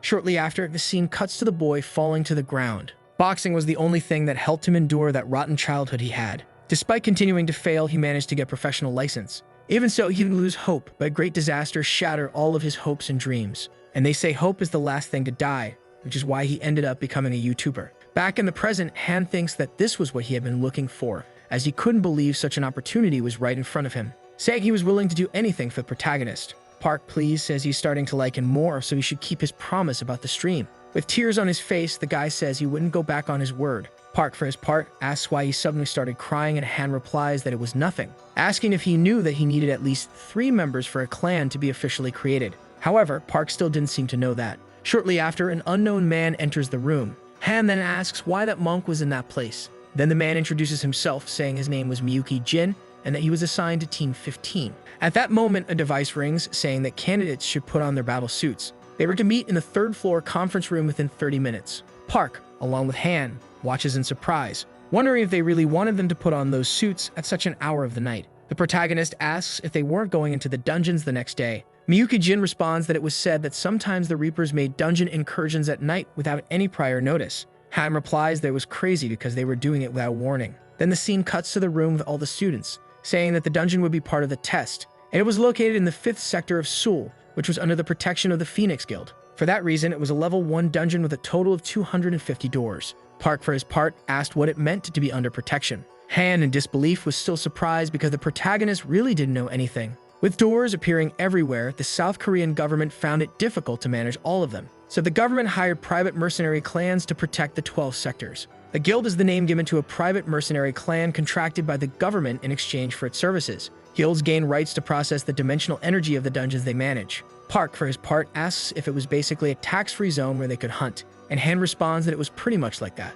The boy thinks he just wanted to form a clan because he missed hunting with his pack. However, now he could even get his own land. Han replies that it was great to have his own dungeon because that way he wouldn't have to pay to use it. Park replies that the goal of his clan was to become a guild. However, Han asks if they shouldn't worry about passing the mercenary test first, wondering if the protagonist was pretending to be dumb. Shortly after, that guy says that this was an image of the portal's location in Sector 5, and that dungeon had only 15 days left before it broke. It was a labyrinth-type dungeon which had the lowest difficulty level and the fewest monsters of all the dungeons. It was a shame they wouldn't be able to obtain much dimensional energy since the monsters there were extremely weak. Anyway, that was all the man had to say about the dungeon's explanation. Han wonders what that was about because the monsters might not be their biggest problem. If they weren't careful, they could end up getting stuck in the labyrinth. For that reason, if they at least had a tracking ability, half of their problems could be solved. However, Park replies that he had that ability, leaving the boy very surprised by what he heard, wondering if he had really learned that ability before taking the mercenary test, because that ability was extremely expensive, supposing that the protagonist was probably from a rich family and born with a silver spoon in his mouth. Meanwhile, that monk was still standing next to Park. Then Han asks if he had any awakened abilities. Thus, the man remains silent, leaving the two confused by the situation. At that moment, he pulls out some kind of tool. The scene then cuts to a flashback of him. Several monsters surrounded that house, which quickly advanced towards the place, heading toward the monk, starting to completely destroy the house. Shortly after, another monk opens the door and asks them to stop the noise immediately. Mayon Jin asks what he was doing at that hour of the night. The man then requests that the priest be taken with him and the area be evacuated immediately. At that moment, a monster appears behind him, and it is swiftly defeated by him. Back in the present, that man seemed to have a very frightened expression. Han asks why he looked so scared. The other man then replies that from that moment on, they were going to the marked target. Therefore, they should begin attacking the dungeon as a team led by the supervisor. He'd hoped that everyone would pass the test and that no one would fail. Shortly after, everyone was heading toward the portal. The soldiers asked everyone to get off the bus, asking if everyone was prepared. Once they entered, they were to act as if they weren't there and follow the agreement. Han says that his team was the only one with 3 members, so he asks if, in case things got dangerous, the supervisor would really help them. However, the man ignores the question and tells them to move quickly. Then Park asks why Han is so scared. He asks if they were allowed to use their personal weapons. The soldier responds that they were. Surprised, Han wonders if that monk had a weapon made of dimensional material for the mercenary tests. Meanwhile, the entry of each group into the portal was being completed. Soon after, the soldier tells the group to enter. Thus, Team 15 enters the portal. Han wonders why Park always goes ahead, which makes him nervous. He asks the boy to establish a perimeter first, but at that moment he falls silent, thinking he had lost points for not entering quietly and not holding his position. As a consequence, he ends up attracting the attention of monsters, and one is already in front of the protagonist. Within seconds, the boy grabs the monster and defeats it. Han comments that making noise to catch them off guard and lure them into a trap could be a good idea. He asks if the boy was using tracking while advancing, but at that moment he steps on a trap, and within seconds, several arrows begin to be fired at them. The scene cuts to a dragon being showered with gunfire. That monk had apparently defeated all the monsters around. With tears in his eyes, he apologizes, saying that it was all his fault. Thus, the monster is obliterated. The scene cuts back to Park's fight, Han, observing the protagonist's skills with the staff, mentions that he was very good. However, he steps on another trap, and as a result, they fall to the floor below. The door apparently closes, leaving everyone trapped in a dungeon. Looking up, they all realize the opening had been sealed. Han, desperate, wonders if this is how all his dreams disappeared, and if they were really going to die there. But in that same instant, he realizes something, saying that they thought they had really attracted more monsters. Then the monk apologizes, mentioning that his awakened ability was an area-wide provocation, which as a consequence attracted the attention of the monsters. Park says that's great because he was too lazy to hunt for all the monsters to kill. Shortly after, he jumps out of the dungeon, leaving Han surprised, wondering how someone could kick so hard. Park says he really liked the monk and that he should join his clan. However, that man still didn't seem to understand the situation. Shortly after, a massive horde of monsters appears. Park observes them coldly, and Han begins to use his tracking ability. Seeing all the targets in front of him and all the traps around, he quickly starts running. Han thinks that they really messed up. Then that monk points his staff at Han, asking him to grab it and climb out. Han says he didn't know anything anymore as the operation was not what they had planned. When they stand up, they are surprised, because the horde of monsters had already been defeated by Park. Observing this, the boy thinks it's insane. Park then asks them to follow him and be careful with the ones who were knocked out. The two do as the boy asked, starting to defeat the remaining monsters. Surprised, the monk wonders if the protagonist was avoiding the traps or using tracking. For that reason, he was advancing at incredible speed, decimating the monsters while using the traps to his advantage. Looking up, he sees a monster behind the protagonist. However, the monk saves him, throwing his staff toward the skeleton. Shortly after, the system informs Park that he acquired 42 conquest points.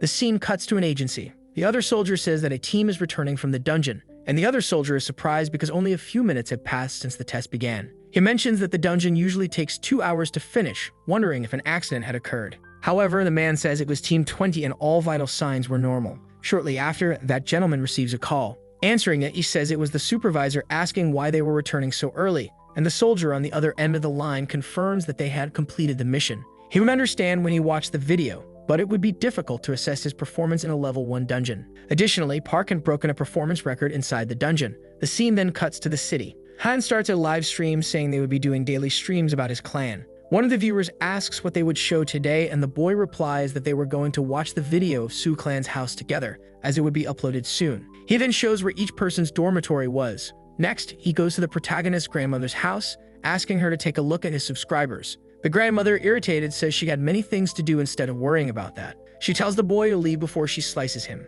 Hearing this, Han falls silent, thinking she wasn't usually like that. She was actually a very nice person. Then Han heads to the room where the protagonist and the monk are. In the middle of the stream, Han introduces the monk, saying his name was Myung Jin. He asks the boy to say something to introduce himself. The monk replies that he had lost a lot in the attack of the evil spirits, but was left with the staff of clairvoyance that his eldest disciple had left behind. At that moment, a truck arrives at the house, and it's the protagonist's brother asking if he was ready. So everyone starts heading toward the truck. As they go to the location, a drone flies overhead. Park wonders what that thing flying was and if he should destroy it. Han is surprised as he didn't know it was a drone. He says that at the moment they were heading to the mission area in Area 4 of Gate 30. That nearby portal meant that today was their first dungeon mission as a clan. Returning to the stream, the boy asks if his subscribers knew that he had an awakened ability that was video memory, so they shouldn't panic because soon there would be an even better video. Sometime later, the protagonist and his group had already entered the dungeon. Han asks if the boy had any long-range abilities, and the protagonist replies that he didn't.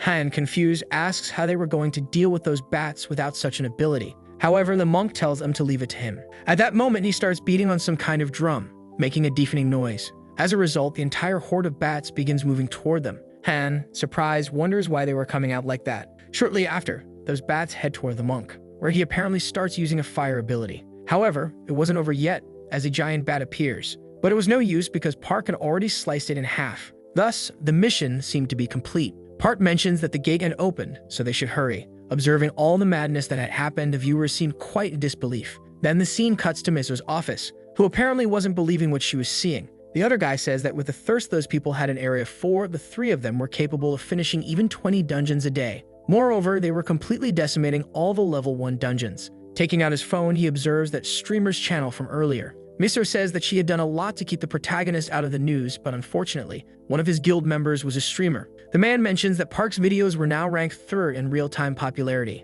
so if they left it alone, it would only grow more, asking if they shouldn't take some precautions. The girl, for her part, says that she was well aware of that. Meanwhile, she seemed to be watching a video of the fight between 2 people. and that guy seemed to have easily won the battle. The other person watching was named Lee Sung-woo, an SS rank irregular born in South Korea, wondering what would happen if the country approached him carelessly under the pretext of protecting a talent and ended up having to deal with the second Lee Sung-woo. She stands up, asking them to prepare to make contact with the protagonist, and for that reason, she would meet him personally. Shortly after, the scene cuts back to the protagonist's house. Han, for his part, asks if the monk didn't have work to do. Park wonders where he would go as he didn't have a temple of any sort. Juno replies that he had mentioned he was living in Sooho with a temple family that survived that day. Noticing Han's irritation, Juno asks if the creature couldn't at least rest for a day since his clan was ready to renew its rank. Moreover, his clan's account had already accumulated 140 million won in total, leaving the boy very surprised by what he had heard, thinking that he had done nothing but gather blood crystals,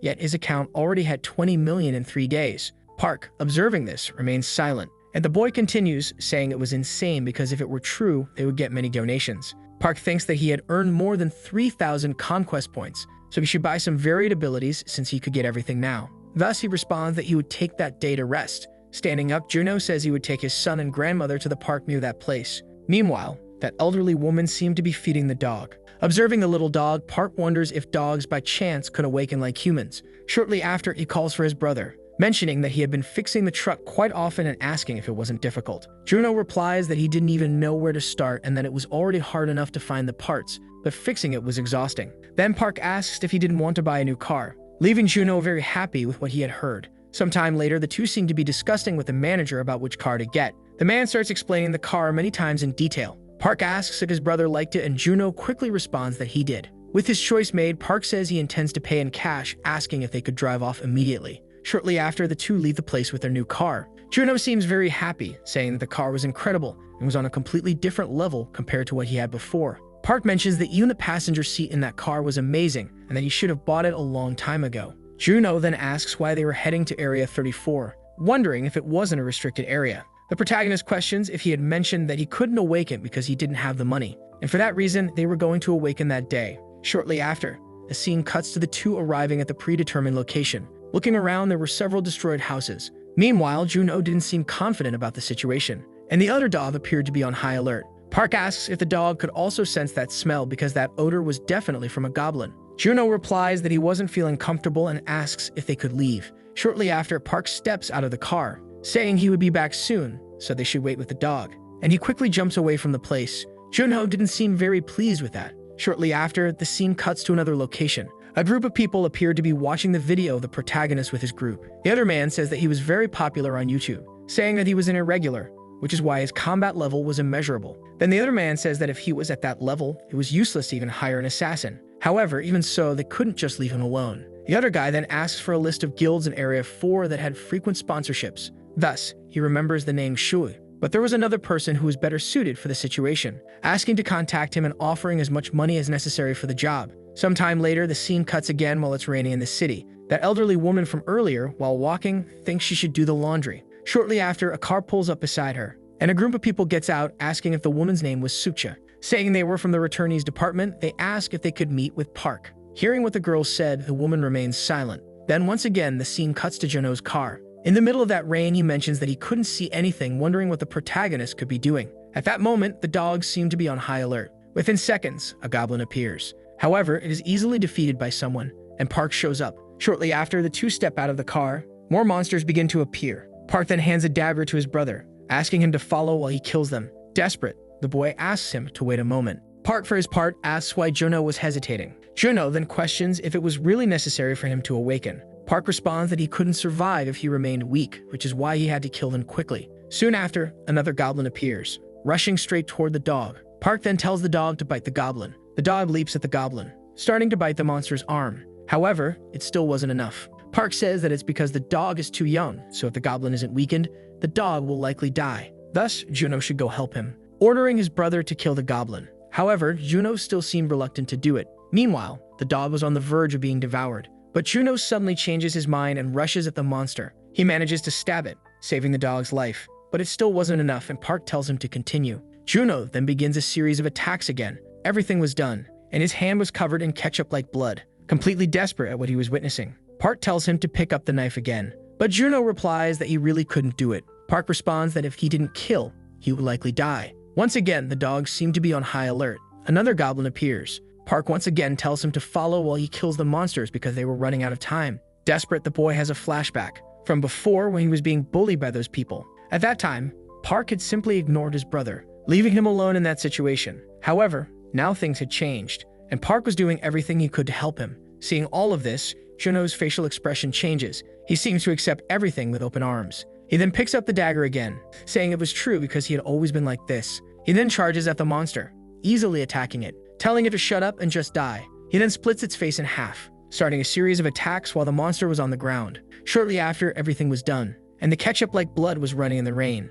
Juno, for his part, seemed to have changed a lot, because now instead of being afraid, he had a terrifying look in his eyes. At that moment, another goblin appears. However, Juno notices it, managing to block the monster's attack. Both of them fall to the ground, but Juno still manages to finish off the monster. He quickly gets up, thinking that the feeling he was having was very good. Meanwhile, Park was standing on top of a building, watching his brother. Surprised that the name Juno had been given was Butcher, mentioning that his brother was evolving and that it was really cute. Park then asks if his brother had worked part-time at a slaughterhouse. With a threatening look, Juno replies no. Park then calls for his brother, who, with a threatening gaze, begins to approach the protagonist. On top of the building where Park was, several monster bodies were lined up. The boy says he was going to take a rest there. The scene then cuts to the Awakened Association. Juno, alongside his brother, was completely covered in ketchup-like blood. The other woman, surprised, wonders what had happened. Park, for his part, replies that he had just awakened. The woman then asks him to take a bath at least and be re-examined to check for any kind of disease.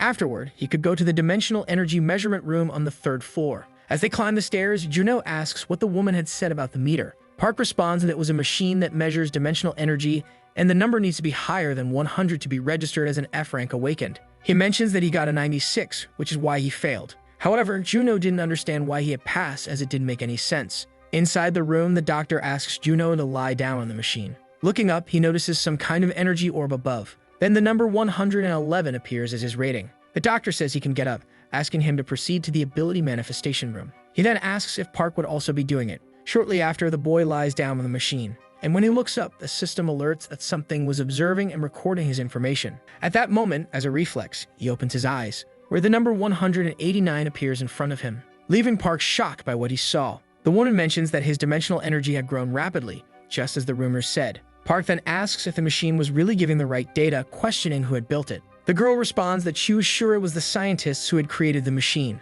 Sometime later, the same girl from before says that the results for both Park and Juno had come in, and as a gift, they received a cell phone and Juno was now qualified to register for the mercenary test. As Juno accepts everything, the protagonist congratulates him, asking if he didn't feel anything strange when he was in that machine. However, Juno replies that there was nothing unusual. Park asks if it was because Juno wasn't as sensitive as he was and asks what his awakened ability was. His brother responds that it was decapitation. Meanwhile, they encounter Choi's group. Seeing the girl, Park walks toward her. The guy next to her says it looked like Park had a death wish, but then they realize it was Park. The protagonist apologizes to Choi for the misunderstanding, explaining that he still wasn't used to talking with civilized people. However, the girl responds that they wouldn't see each other again. Seeing Choi leave, Park falls silent, saying it was a shame, as she was the captain, but her personality was quite unpleasant. The scene then cuts to Sooho clan's house. Meanwhile, Miso, sitting beside that elderly woman, was drinking, commenting that the wine was very good. The elderly woman says it was great to have a girl with a hearty appetite, and her husband had made that wine 10 years ago but passed away before he could taste it.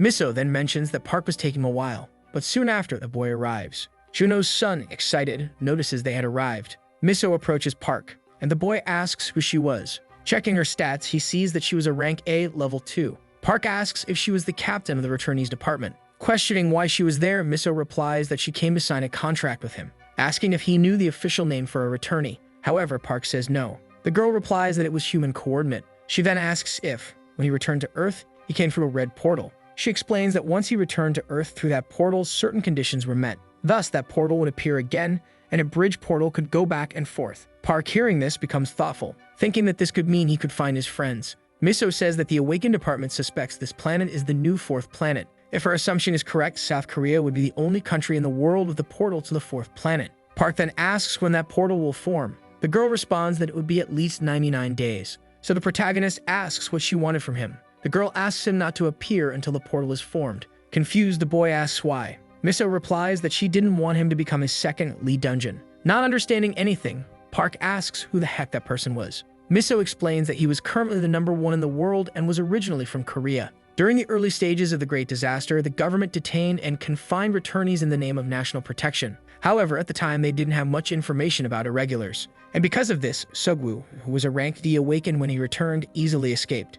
Currently, all 9,000 gates in Tokyo are because of him, asking if Park knew what the dimensional industry was. If a portal appeared while on vacation, Korea could suffer a great loss. Park then asks what he would get if he did that. The girl responds that it could be anything. The protagonist then asks for a promotion for the Sooho Guild and an exclusive territory for it. Meanwhile, Han, on the other side of the room, was listening to everything. Miso asks if he wanted anything else as she was writing everything down. Park asks if she knows when the portals will appear. The girl says that a specialist agent in dimensional energy disruptions would be dispatched, and she was the best agent in the department. Meanwhile, a flashback of the protagonist saying he wanted to have children with Choi appears. The girl asks if he was joking with her. The other man observing everything asks why she was reacting like that. Choi, irritated, says she should have thrown Park in prison for what he did. Miso then appears, asking what was going on. The girl responds that she was upset, and for that reason, Miso shouldn't bother her. Asking what Miso wanted, the girl responds that she needed her for a mission. Looking over some papers, the girl asks why she was the one assigned to that mission. Miso responds that it was because Choi was the right person for the job,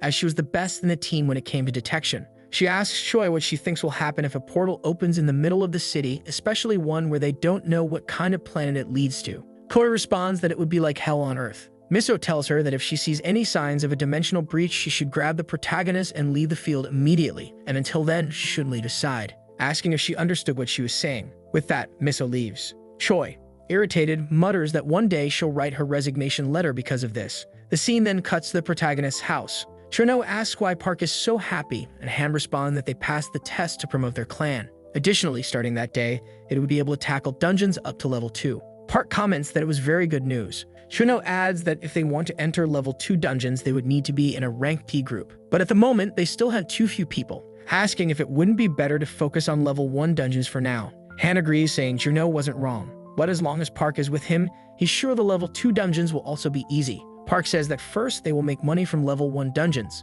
then they will level up by acquiring skill books. After that, when they are ready, they will prepare attack teams to recruit more members if necessary. Shortly after, the monk introduces himself. Everyone greets him, asking if he has already eaten. The monk responds yes, and says they would set out that day. The scene then cuts to several cars lined up. The people are heading toward the portal. Looking to the side, another man notices something. He observes the protagonist's group. Then he approaches Park. He greets him, saying it's been a long time, asking where his friends from that time were. But at that moment, the man changes his expression. Park, for his part, seems confused. The boy says his friends are fine, but Park questions why they're in a day group.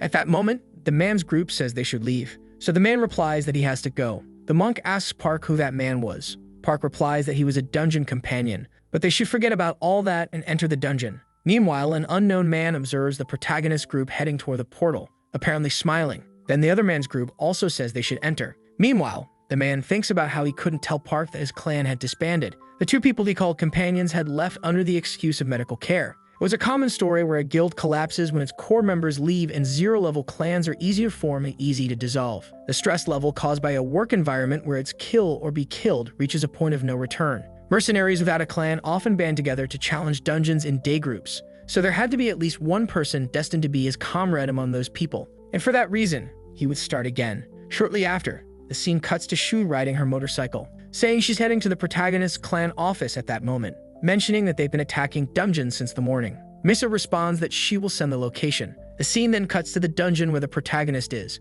which is being easily annihilated.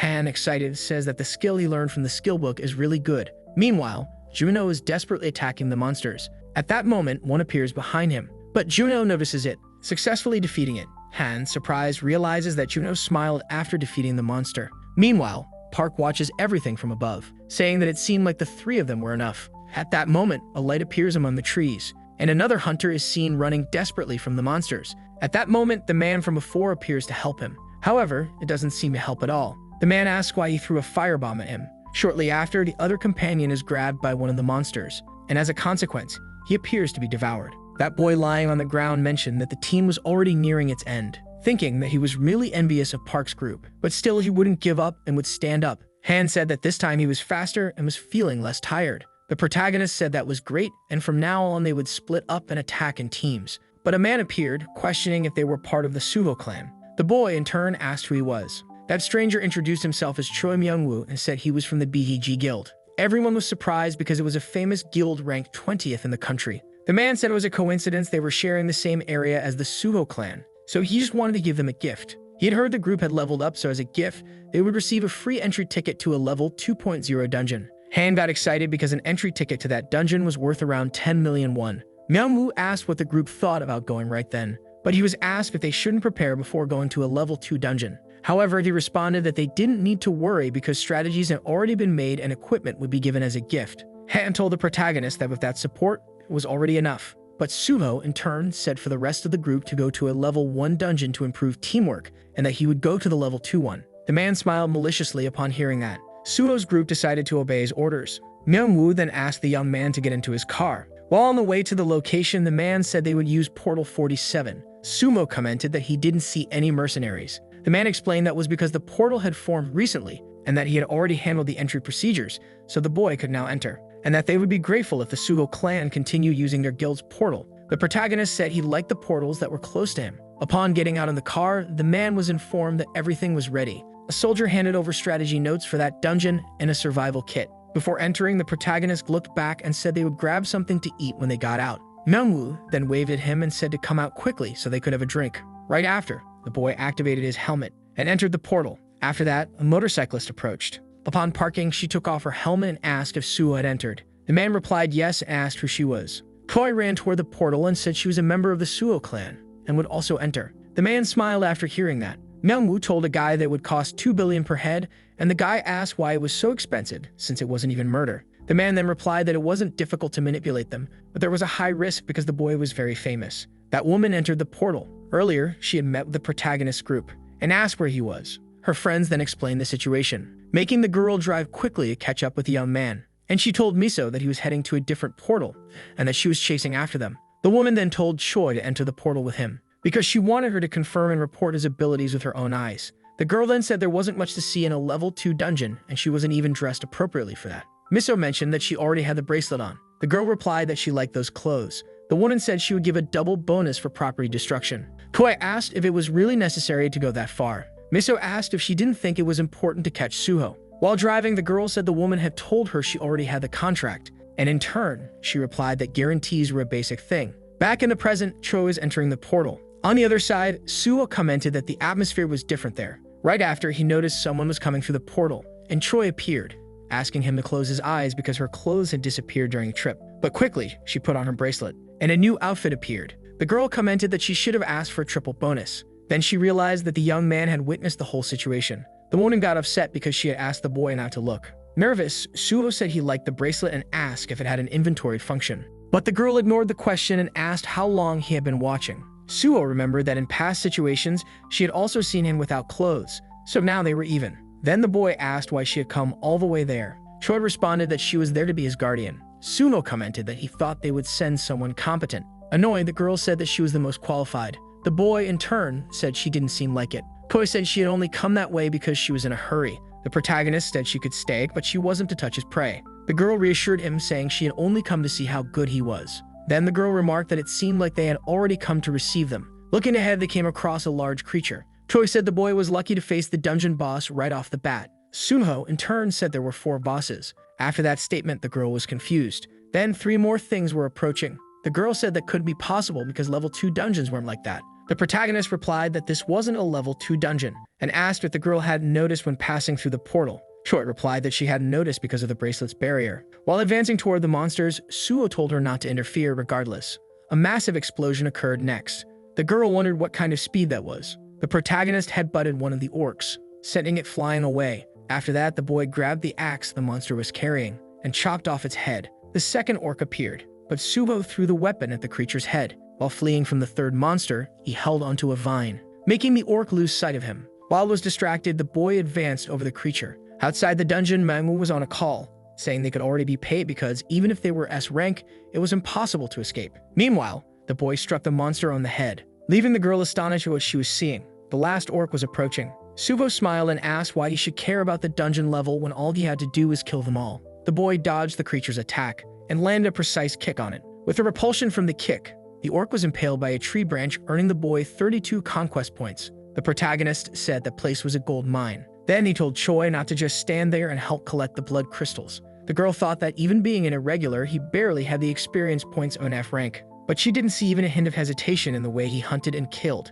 And then she wondered if he was some kind of psychopath. Then she uttered the word search. While collecting the items, the boy commented that even the blood crystals were big. But Choi said that now wasn't the time to be doing that. Sooho, in turn, asked why. The girl explained that even though he had killed 4 orcs, the gate hadn't opened yet, and the only thing in the bag was rocks. The protagonist then said he could at least use them to store blood crystals. Koi said that dungeon was at least level 4 and it would be hard for them to get out alive even by combining their forces. Then the boy realized that Manhwa had lied and had made him enter a level 4 dungeon for free. After that, he shouted, saying he was going to buy something really cool for the man when he got out of there. Chua concluded that the boy was truly an idiot. Right after, a 5th orc charged toward the girl, and she tried to defend herself. But remember that she wasn't carrying her sword, because she had left it on her motorcycle. Luckily, Sooho managed to save her, and said she could relax because he was strong, although he used to be stronger. Then Choi sensed a presence, followed by loud noises. The girl decided to use her clairvoyance, and saw several creatures approaching. Koi then said it was an orc squad and that they were surrounded, along with a war chief. Sooho said that even though the monk Myeonjin wasn't there, the prey kept coming. All the orcs advanced, mounted on wolves, making the protagonist surprised by it, and he told the girl not to touch them because they were all his. Choi activated her shield to protect herself. Meanwhile, the boy continued cutting off the orcs' heads. Then the girl used her inventory to retrieve her sword, using it to cut one of the monsters, but still she would have preferred to have her blade. Sooho appeared, telling her not to touch his prey, and continued cutting off the orcs' heads. However, right after, he was struck by one of the creature's clubs. It was the orc war chief's, but the boy quickly got up and asked if that beast was the chief. Without any response, the creature charged at him, but the boy dodged and stabbed the beast with his knife. Choi asked if he had killed it, but it still wasn't enough to defeat the orc. Miso was asked if Choi had gone after Sooho, but the cell signals of both were in different locations, with no movement for an hour. The woman said she was sure the two were together, but they stopped the car, Han said to rest for an hour, and reorganize their inventories before going back. Then they noticed that the protagonist had forgotten his phone in the vehicle, and Choi had left hers on the motorcycle. Miso asked them to check the girl's location, and was informed that she was in a newly opened level 5 dungeon. The woman wondered why they were there, and asked whoever was in charge of managing the DGB guild portal to call her immediately. Inside the dungeon, the protagonist was thrown, and the orcs kept advancing. Sumo said that now things were getting tough. He quickly stood up and immobilized one of the creatures, grabbing its axes, and threw them at the orcs. Right after, they started shooting arrows, and Choi managed to dodge them, but she ended up tripping. The monsters took advantage of the opening to try to attack the girl, but she used her defensive bomb, blowing up the creatures. Sumo saved the girl from being hit by the orc chief, taking her away. Choi asked what he was doing, and the protagonist in turn replied that they needed to run. The girl said there were orcs everywhere, and the protagonist in turn pointed to a place that was empty. Choi said they couldn't go there because it was a cliff, and that's exactly why the boy wanted them to go there. Then Sooho carried her in his arms, asking her to hold on tight. After that, they jumped off the cliff. Meanwhile, those monsters were still chasing them. Thus, Park managed to land on the ground, and those monsters all seemed to have been knocked out. Choi, on the other hand, was surprised because she was still alive. Right after, Park lifted Chica Chad, threw the girl to the ground, saying he had almost died. Choi was still in disbelief at what Park had done, and looking up, she was surprised as they had fallen from such a height, yet they were still alive. Then the scene cut to a cave, and Park, along with the girl, was inside it, asking the boy what his plan was. To which he replied that if he killed just 4 more orc warriors, he could level up, and after that, they would attack again. Choi responded that leveling up increases the limit, and it wasn't as if you get stronger from it, but Park said that for him, it was like removing his restrictions, stating that he got stronger every time he leveled up. Sometime later, the scene cut to 2 ambulances speeding toward a location. Thus, the portal where the protagonist had been completely surrounded, and a reporter was there, broadcasting the whole thing. Meanwhile, Han, along with his group, was in despair. The news reported that the suspect Kim had claimed that Park Sooho, along with Choi, had entered voluntarily. But after his lies were detected, the guy from the army headquarters confessed to his crimes. Thus, the reporters around asked that guy to say something, questioning what the protagonist's final words were. The man watching everything thought it was very annoying, as he hadn't expected that woman named Choi to be from the department. While the attention was being redirected to the safe return, Park was presumed to be a returnee from a 4th planet. Right after, the scene cut to Miso, asking what the director was doing since he needed to go after those people. However, the director responded that the person who had done that had already been caught, and the head of Dragon Loan had fled, but they had placed a bounty on his head. Miso said that was just cutting the tail of the operation, as it was a level 5 dungeon, asking if he really thought that was done by just one person. The director asked if she wanted them to investigate a level 5 guild just because of that, and if Park and Choi would come back to life if they did. However, Misa responded that it was already enough to warrant an investigation. The man replied that Park was supposedly just a returnee from a 4th planet, and therefore he might only be a returnee from a dungeon, not a new planet. The reporter, continuing to speak, said that recently the number of crimes connected to criminal organizations had increased, and because of that, there had been criticism of the urgent need to punish the dungeon management by the guilds. The director said they were now spreading the press release around to pressure the guild, so if they could go there, it might improve everything. With tears on her face, the woman said that she was the one who had sent Cho to that place. The director asked if she thought he felt nothing about the situation, but at that moment, there was nothing he could do. Still, those words weren't enough, and the girl remained deeply guilty about it. The scene then cut back to the dungeon where Park was. An orc was walking there and was suddenly surprised to encounter an unknown creature. Immediately, it tried to grab it, but the creature dodged and started running towards it. It tried to launch a series of attacks, but nothing worked. In seconds, someone appeared above the orc, who was quickly finished off by this person, and the system notified that they had gained 32 conquest points. Park, pleased, said he now only needed 3 more points to level up. Meanwhile, Choi was using her clairvoyance ability and found another orc, mentioning it was approximately 100 meters ahead. In seconds, the protagonist leaped and quickly appeared behind that monster. However, the creature noticed the boy, and the girl tried to warn him that it was a trap. But it was too late because Park had already fallen into it and collapsed to the ground, apparently injured. Right after, the orc seemed to signal something, and as a result, several monsters appeared, surrounding the girl, who quickly approached the protagonist, urging him to get up. Soon after, the boy woke up, realizing they were surrounded by many monsters. He was very surprised because he had indeed fallen into a trap, wondering why it was happening this way, and his senses were becoming blurry, unable to muster any strength in his body. But still, he couldn't give up, as he had been through much worse than that. Then the girl threw some bombs at the monster, which resulted in eliminating many of them. Taking advantage of the opportunity, the protagonist got up and grabbed his dagger, managing to finish off a few more, thinking he just needed one more monster to finish and level up. However, shortly after, he was fatally struck by another monster. Meanwhile, Cho was lying down observing everything, mentioning that the orc was really fat. Right after, Park was thrown towards another monster, and as a result, both of them fell and Park's axe was knocked from his hand, where it ended up falling onto the monster's head. The system notified that 1075 conquest points had been accumulated, asking if he wanted to unlock the beast transformation ability. Park, watching this, remained silent, and meanwhile, the giant orc was heading toward Choi, who said she didn't even have the strength to stand. The scene then cut to the protagonist's clan house, where an old lady called the dog to go eat, mentioning that it had been 2 days since they had any news of the two. Once again, the scene cut back to Choi's battle against that orc. Right after, Park activated his beast transformation and returned to his home. The dog seemed a little different, as a kind of energy sphere was surrounding its entire body. In disbelief, the old lady asked what that was. Then the scene cut back to the protagonist. A kind of black aura was surrounding his body, apparently changing his form. He had even grown some claws, completely changing his human appearance. Right after, Choi was hit by that monster, seemingly drained of all strength to fight. However, the protagonist, now in wolf form, appeared before the orc. He quickly grabbed his head. Choi, in turn, was surprised, wondering if by any chance that was a werewolf. At that moment, Park, in wolf form, began unleashing a series of attacks on the monster. He even bit its neck, and the system notified him that he had gained 45 conquest points. Thus, the battle seemed to be over. Choi, still surprised, was watching the protagonist, asking if he was really Park Sooho. Then the boy just barked a few times, apparently confirming that it was true. Surprised, the girl asked if he was a dog or a wolf. Once again, the scene cut to the reporters, stating that it had been the 3rd day since those people had gone missing. There had been no news of them since they entered the dungeon. A reporter then asked the director to tell the viewers what kind of dungeon it was. The director replied that it was a level 5 dungeon known as Orc Castle. It was a dungeon where it was recommended to take at least a group of 30 members of rank B or higher. The scene then shifted back to the dog, which was still surrounded by that kind of energy sphere. The old lady was still in disbelief, wondering what kind of thing that was. At the same time, the scene cut to Choi, who was apparently surprised. Park had indeed returned to his human form, saying that he could fuse with the beast he had tamed. Looking to the side, Choi noticed the girl, questioning what she was doing. They should collect as much loot as they could to roast and eat later. However, she responded that it was all useless because that place would be their grave.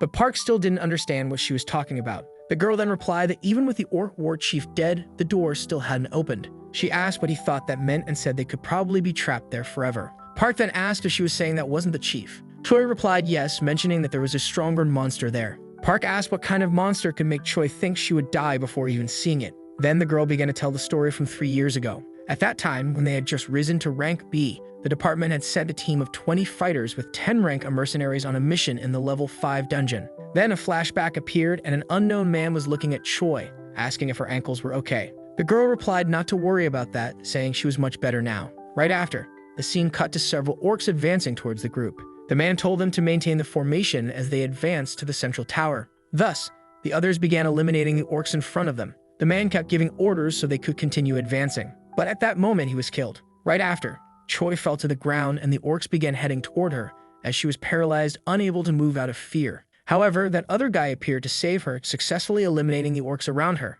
Miso then, in the middle of the battle, told them to clear the path, defeating the monsters nearby, saying that Choi, along with that man, should retreat. Right after, that guy took the girl's hand, saying they should leave quickly. However, Choi replied that they should wait, mentioning that something was wrong. But the guy said they could talk about it after they got out of that place. So they began running from the monsters. However, there was still something strange as there was energy coming from the other side. Meanwhile, a terrified monster was on top of that tower, and at that moment, an arm seemed to be dislocated. Thus, Choi fell to the ground and a katana also appeared in front of her. Mitsu, along with the group, seemed surprised by something as the captain had been killed. That monstrous goblin stood before him with tears in its eyes. Choi was watching all of this, and that man with his last words mentioned the sword. However, Choi wondered who should care about that stupid sword. She remembered the teachings of that man who said she should put her feelings into her sword as it was her body and mind as if they were one. Because of that, she should grip the sword as if it were everything. Returning to the flashback, that man had apparently been finished off.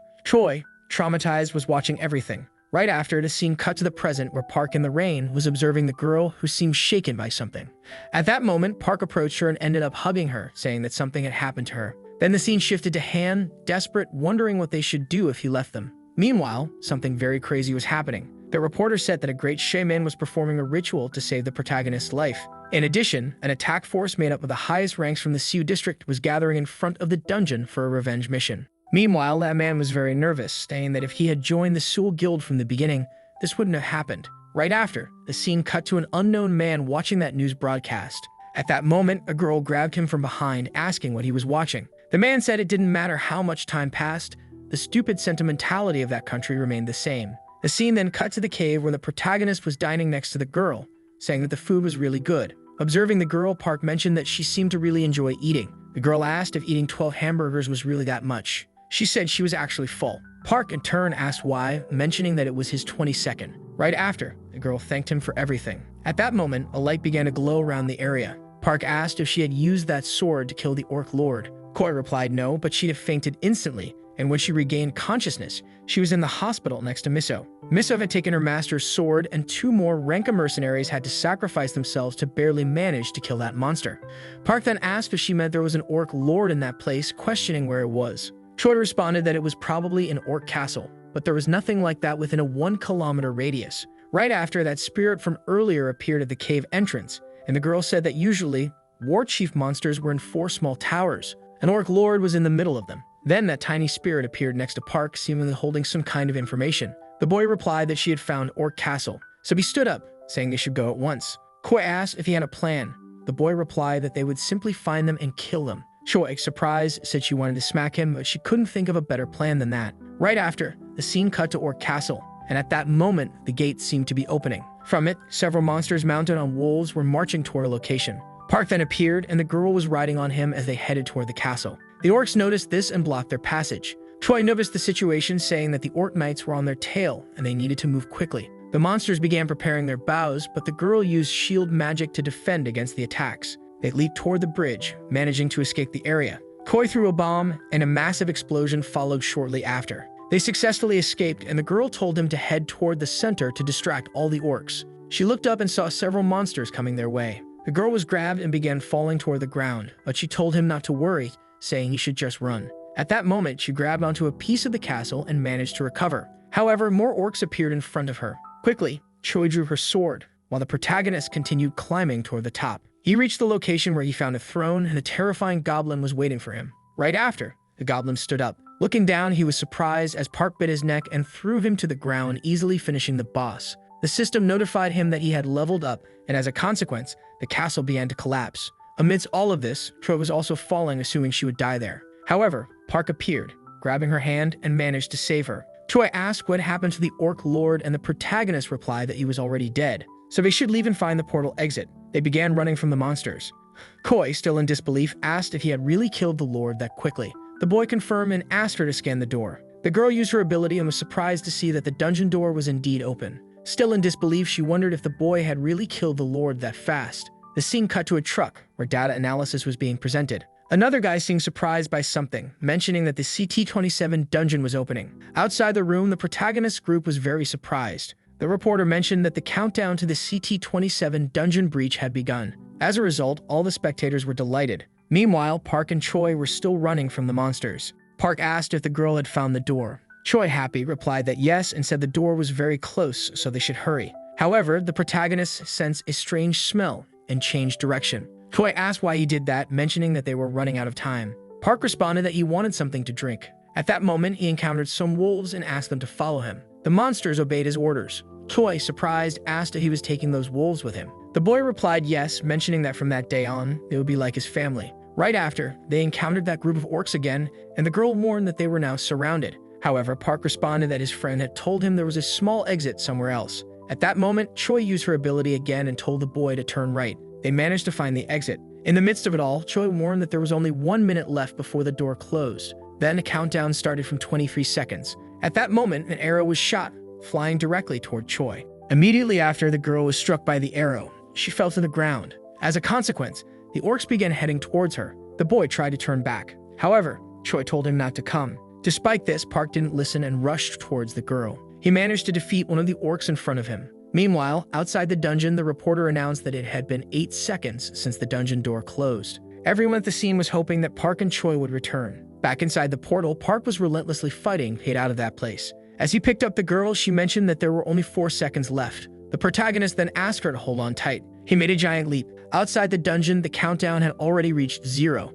However, a beam of light appeared, and the dungeon seemed to have been completely destroyed. Outside the dungeon, the reporter said that everyone had been filled with hope, but unfortunately, Park and Choi had not returned. However, they were surprised, because several wolves began emerging from that place, and then the protagonist, along with Choi, appeared. The people around said they had seen someone flying out. For that reason, they hurried to verify it. Recognizing the figure, they realized it was a human. It was Park, along with Choi, still alive. The reporter, in the midst of all that, announced that a miracle had happened and that the 2 people trapped in the dungeon had returned alive after 4 days. Miso, observing the footage, commented that the image was taken right after they exited the portal and that they were immediately taken to the hospital afterward. Thus, various headlines about the event began to appear. The director, watching it all, remarked that the reporters were being very provocative with their headlines. Miso said that it was because someone had given them the tip, so they were doing their job. Then the man said they were there to figure out how to resolve the situation, not to accuse others, so they should continue the meeting. Miso continued, mentioning that news about Park had spread. Thanks to the incident, scouts from agencies in various countries were already heading toward the boy. One of them was named Victor, an agent of Russia's KGB. Another was Gorenstein from Israel. Lastly, there was Nakamura, the vice chief of Tokyo's Awakened Federation. Irritated, the director asked if that idiot Nakamura had come again. The girl replied yes, and in addition, he had taken Sungwoo, but she still thought America was even more dangerous. The director said they needed to secure Park first of all, asking if there were any security measures beyond the contract they currently had. Then the doctor said that as long as Park's family remained in Korea, he wouldn't leave the country. Surprised, the director asked if the boy cared more about his family than about money. The doctor replied that Park had lived among wolves for over 1,000 years, so he was probably missing his family a lot. However, it was the opposite as he began to miss the wolves he had lived with for 1,000 years after returning to Earth. The director commented that the protagonist was a very difficult person to understand, and the doctor said he valued spending time with his family more. For that reason, in a way, he was just a normal person. Thus, they should offer him a territory where he could live with his family without any problems, and as a result, Park would have no reason to go against the department. The director agreed to that plan, but said they still needed to prevent the scouts from signing a contract with him. Miso then showed an image on the television, saying it was an abandoned factory. So it would be better to give that area to the Sooho Guild as their territory and mark the surrounding land as private property. The director said that those buildings could be fine after some repairs and asked if Choi would continue keeping an eye on Park. Miso replied that she was the most suitable person for that job. Then the director asked if she had already woken up, and Miso said she was already recovering. The director inquired if she was resting after writing a report about Park, and the girl replied that he was like a dog man. This left everyone surprised by what they had heard. The director asked her to continue speaking. Soon after, the scene shifted to an arena, and the announcer was greeting all the fans worldwide. It was the largest competition to determine the strongest, and finally, the moment for the final match had arrived. The crowd went wild. And then the silhouette of an unknown man appeared. The announcer began to introduce this person, mentioning that he was the current rank No. 1, defending his title for the 21st time, remaining undefeated in his 45 previous battles. The strongest creature in the planet's history and the hope of people living in these desperate times. His name was Okita Hiro. Next, that man's sword seemed to be emanating a dark aura. Meanwhile, a woman was watching from above. Soon after, Hiro jumped, landing in the arena. The next participant was about to be introduced. The S-rank human weapon and the rising star of the generation, undefeated in his 13 battles. His name was Michael. That man also jumped into the arena, quickly rushing toward Hiro, claiming that his era would end now. He threw a punch toward the boy, who managed to dodge. However, Michael hadn't given up and kept attacking Hiro. But soon after, the boy began to counterattack, successfully landing a series of blows on Michael. As a result, Michael's armor cracked. However, he pulled out a kind of sword from his hand. But Hiro dodged it, managing to strike Michael again. Still, it wasn't enough, because Michael had already chained Hiro, feeling pleased that he had finally caught the boy. Immediately after, he began attacking Hiro again. At that moment, Hiro calmly informed Michael that he was already dead. Out of nowhere, blood began to pour from Michael's mouth, leaving the entire audience in shock at what they were witnessing. Because within seconds, Michael was already on the ground. The announcer, surprised, asked what had happened, mentioning that Michael had been on an incredible winning streak, yet he was defeated so easily. As a result, the medics rushed to try and heal him. But still, the man wasn't moving. And as the announcer was saying, the referee had already given his verdict. Michael was unable to continue the fight. Thus, Hiro defended his title for the 22nd time. Right after, Hiro left the arena. Another man asked Hiro if he had used something new, and Hiro replied that he had just thrown the aura from his sword at the man and then let it flow naturally. He added that everyone had done a great job and that they should go out for drinks afterward. Soon after, he opened the door, and at that moment, the girl from before embraced him, asking if by any chance he had killed that man. Hiro responded that considering Michael was destined to become one of the 7 future villains, he probably should have done it. The girl replied that he shouldn't try to handle everything on his own. Hiro then asked if anything unusual had happened. The girl said she had received a call from the department, but aside from that, nothing significant. She mentioned that the director had told her to be careful not to get hurt, so they should get ready and leave as everyone was waiting. The scene then shifted to that man from earlier, watching the battle on TV. The girl said that some time ago, she heard that the person trapped in the level 5 dungeon had successfully escaped, leaving the man very surprised by what he had heard. The girl said people were calling him the second Sunwoo of Korea, and they seemed to have high expectations for him. Furthermore, there were reports that the Defense Department was very interested in him. Hiro then asked who that person was. The girl replied that his name seemed to be Park, asking if Hiro remembered the guy the reporters had mentioned, who was trapped in a level 5 dungeon. She then showed Hiro some information about Park on her phone. Hiro replied that he had never seen him before, wondering if perhaps he hadn't awakened as a swordsman, since it had been a year since one had appeared. The girl replied that from what she had heard, he was a druid, and if he had indeed returned from a 4th planet, there was a chance Earth could connect with it. And even as an F rank, it was still incredible. Soon after, Hiro gave a smile, thinking that such a thing was impossible. He mentioned that this was his 25th regression. He had repeated the same event over and over for around 500 years. And as a result, he remembered all the awakened individuals who would make their names in the future, as well as having a general outline of the major events. However, Park wasn't on that list. And throughout that entire period, no one named Park Sooho had ever stood out, much less a returnee from a 4th planet. And the story changed very little depending on his actions. And all of that was what happened after 5 years. A new planet would never appear in that timeline. Then the woman asked if it wouldn't be a good idea to bring the protagonist to their side. However, Hiro replied that he wasn't sure how to answer that. The woman mentioned that he was the most popular person in Korea, but Hiro suggested they wait a bit longer, because soon the apocalypse would begin, and the cities, which were the fortresses of the survivors of the Cataclysm, would be destroyed one by one, due to the many dungeon breaks on the continent, along with waves of monsters emerging from them. As a consequence, monsters ended up dominating the skies. Amid the death on the continent, a mass exodus began. During the long war, everything was forgotten, while the heroes who emerged among the awakened Asians and the homeless chose their last hopes. That's why Hiro decided to build his base in Japan, even though he was called a traitor for it.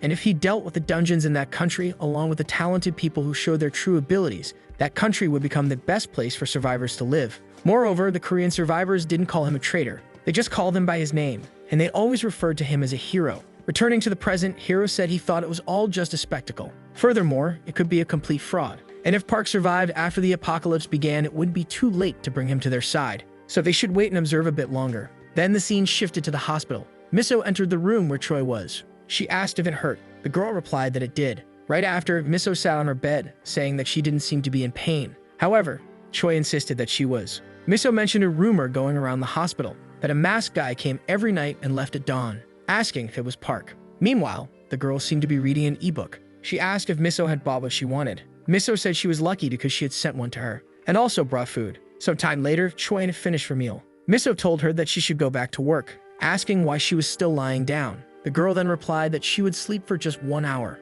but Miso responded that she wouldn't let her do that. Right after, the scene cut to the CIA headquarters. Some people were watching the news about Hiro. One man commented that it didn't matter who it was still Michael, and to think he was defeated so easily. Another man said heroes seemed to keep getting stronger. At this rate, an SS's rank could appear soon. He wondered where Park and Sooho might have gone, but it wasn't that they could have gone somewhere, because these were photos taken recently by their agents. The man watching was confused. He asked if that was at Sewell Station, wondering what the boy was doing in that place. The other man responded that Park had been visiting that place quite often recently. He joked that maybe Park was talking to pigeons or something like that, mentioning that it seemed like he had been rejected by someone. He added that he could introduce him to many beautiful women, because they couldn't let anyone steal their protagonist, no matter what happened. The man then said that his special agents would leave Korea that morning, leaving the man very surprised by what he had heard. Then the man commented that the airways didn't seem too clear at the moment. The man asked what was wrong with them. The scene then cut to a jet. Several people were inside. Meanwhile, a girl seemed to be looking out the window. She mentioned that there was a very pretty bird flying outside, so her mother also looked. However, she was shocked by something. A giant monster was flying overhead. It was revealed that the dragon was much smaller than they had initially thought, but still it was a reason for everyone around to be surprised. The people in the plane were also shocked. They speculated that the monster was following their plane, wondering if it was a wyvern. However, the other man responded that it was young, so nothing was likely to happen. He questioned why a monster like that was in that area, speculating that a dungeon might have appeared nearby. He was stunned by this revelation, because at that moment, a giant wyvern started flying over the plane. Shortly after, it began preparing an attack, engulfing the plane in flames. As a consequence, the plane exploded, plummeting toward the ground in free fall. And the dragon continued flying in the air, eventually joining several of its companions. The scene then cut to 2 cars. Han remarked that the country seemed to have gone crazy, mentioning that they were almost there. Juno asked if that was the place they were heading to. Han, surprised by what he was seeing, asked if that was a haunted house by any chance. In front of them stood a very strange house. As Han approached it, he remarked that it indeed looked like a haunted house. He started to argue, questioning if that was really going to be their guild's headquarters. He asked if the guy who was supposed to install the internet would actually come to such a place. Then, Choi mentioned that she had just seen a ghost on the 2nd floor. A discussion erupted among the group about whether to enter the house. Koi said she couldn't live in a place like that. Miso told her to be quiet, saying that she was probably a bit shocked since it was her first time in a place like that. She mentioned that the renovation would start the next day, so there was no need to worry. Park then asked what the problem was, stating that he really liked the place and that they could move in right away. Choi approached the protagonist and asked if he was crazy. Miso remarked that a man with wild instincts would really act impulsively, wondering if they should mark the boundaries of the land. That way, they could decide how much land to take over. Park seemed to ponder the suggestion. At that moment, he appeared to use a kind of ability. A light began to envelop the area, leaving everyone surprised as the tree spirits seemed to be appearing. The spirits appeared to be heading toward a specific location. Miso asked what he was doing, and Choi mentioned that he was marking the boundaries of the land. The spirits seemed to be doing something, and suddenly, sprouts of trees began to grow, which quickly turned into a massive forest. Everyone was amazed by the speed at which the trees were growing. A forest had appeared in the middle of that area. Park then announced that he had finished, stating that the perimeter was likely about 1 kilometer, the house at the center, so they should mark the land up to that point. With a smile, Miso said that it looked great, declaring that from that day on, the area would be designated as the Sooho Guild's territory. Thus, everything within the territory would belong to the guild. Park asked if they weren't being too generous, considering he only needed to stay in the country for a few months. Miso responded that they were just following protocol. Besides, her department viewed Park as part of their family. Park in turn said he liked that. Shortly after, Miso asked him to sign the contract. However, Shuriya intervened, telling him to read it carefully. But Miso insisted that he should just sign it. Afterward, it seemed like everything had been settled. They all agreed to do their best until the portal opened. Park, for his part, said he would keep his promise. Miso then asked him to trust the government. They drove off in the car. Shuriya demanded that the renovation team be sent to the site, or she would leave. The car soon drove away. Miso, irritated, commented that the girl was becoming more and more of a problem. Another man asked if such a large territory could be maintained by so few people. Miso replied that if they couldn't, she would use that as an excuse to send her personnel there. For that reason, she asked for a list of attack units above level 5 and to have them ready. The scene then shifted to an unknown ship. Several bandits seemed to be trying to board it, mentioning that they had hit the jackpot. So they started shooting at the ship. The group inside the ship seemed very desperate, immediately calling for help. They began sending several SOS messages to nearby people. At that moment, the bandits started boarding the ship. One of the men told them to start the engine and hide in the engine room. However, it didn't seem to be enough. Everyone was soon shocked by something. In a matter of seconds, all the men on the ship were thrown into the air.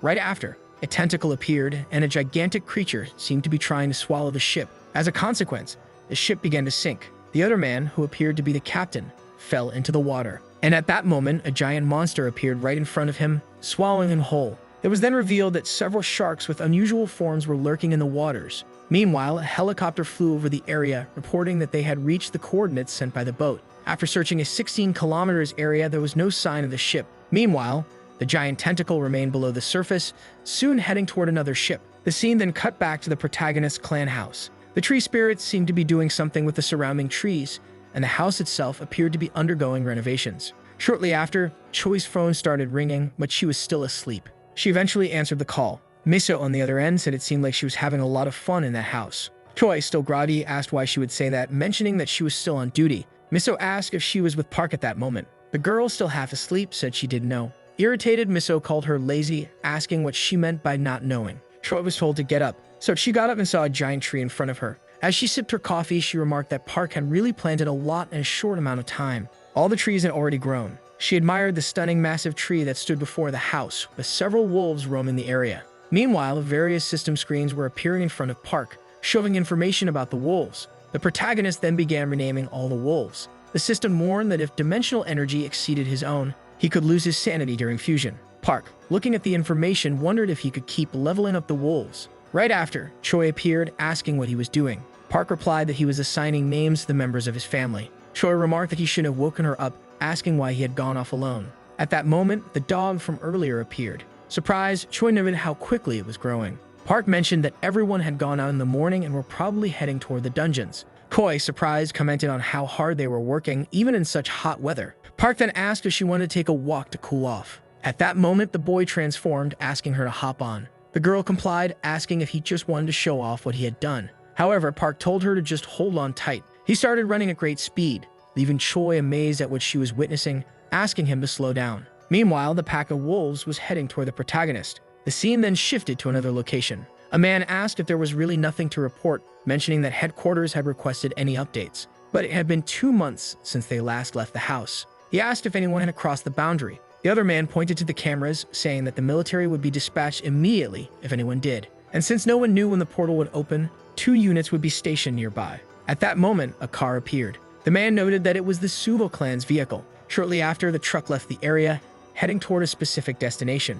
Inside the truck, Sooho mentioned how hot it was, but the reporters still wouldn't drop the situation. Meanwhile, Han was browsing YouTube looking at information about the protagonist, wondering what he was seeing. Sooho asked what he was looking at. Han replied that it was nothing, though he seemed deep in thought. He wondered why so many countries were sending foreign donations to Park. Moreover, the highest donations appeared to come from very influential foreign scouts. Looking to the side, they spotted the protagonist and Choi, with the wolves following alongside them. Choi waved at them, and Han called her sister-in-law, which irritated her. Han remarked that if Choi lived and ate at the protagonist's house, she was probably his sister-in-law, adding that Park didn't seem willing to give them a ride. Watching the two, he commented on how fast Park was, prompting Sooho to step on the gas, insisting they wouldn't lose to a car. Thus, it seemed like they were having a race to see who was really faster. Looking back, Choi noticed something, asking if the boy had sensed it too. As Choi observed, she confirmed that they were witnessing a dimensional break within a 200-meter radius. A flashback of the protagonist and Choi in the hospital appeared.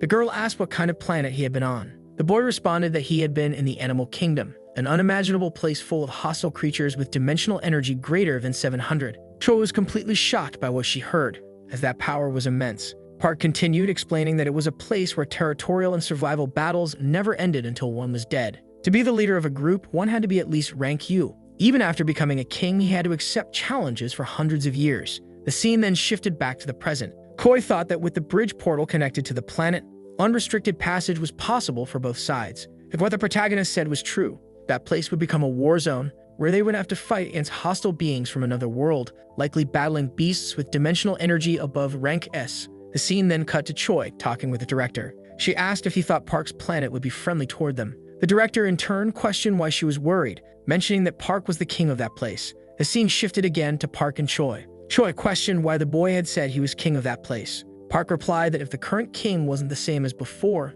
they would want to kill him if they saw how weak he was now. Choi, bewildered, asked why that made so much sense. She then told him to run at full speed toward the northeastern field, because they needed to get as far away from the city center as possible. They began moving towards some bushes. Han, meanwhile, wondered where they were heading, deciding to follow them quickly. As they proceeded in the same direction, a beam of light started to appear. Choi mentioned that the portal was beginning to open as the space around them started to distort, leaving her puzzled by what she was seeing. Soon after, Miso received a call. Choi informed her that the portal was about to form. Miso, confused, asked for clarification.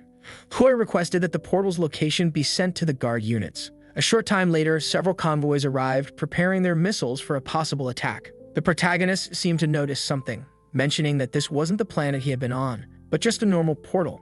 Choi asked how he could be sure without even using any equipment. At that moment, the boy stopped, saying the sensation was different from when he had crossed. Choi explained that the portal he had crossed was a teleportation portal, which returnees sometimes used. That's why it might feel different. However, Choi realized something, thinking that now that she had stopped to reflect, the dimensional energy of the teleportation portal Park had crossed was greater than that of a bridge portal. At the time, she had thought the device was broken, and she suspected that something was off with her intuition. However, it was true that her instincts were telling her this was something very dangerous, like before. But in any case, this was still a dungeon portal, yet she was still questioning whether it was really a portal at all. The other soldiers, watching everything, speculated that it might be a dimensional break. Soon after, several cars arrived at a specific location. The other man mentioned that this was the department's detection team. At the same moment, several helicopters appeared over the area. The man was shocked, saying that a portal had indeed opened, suspecting it could be a dimensional break.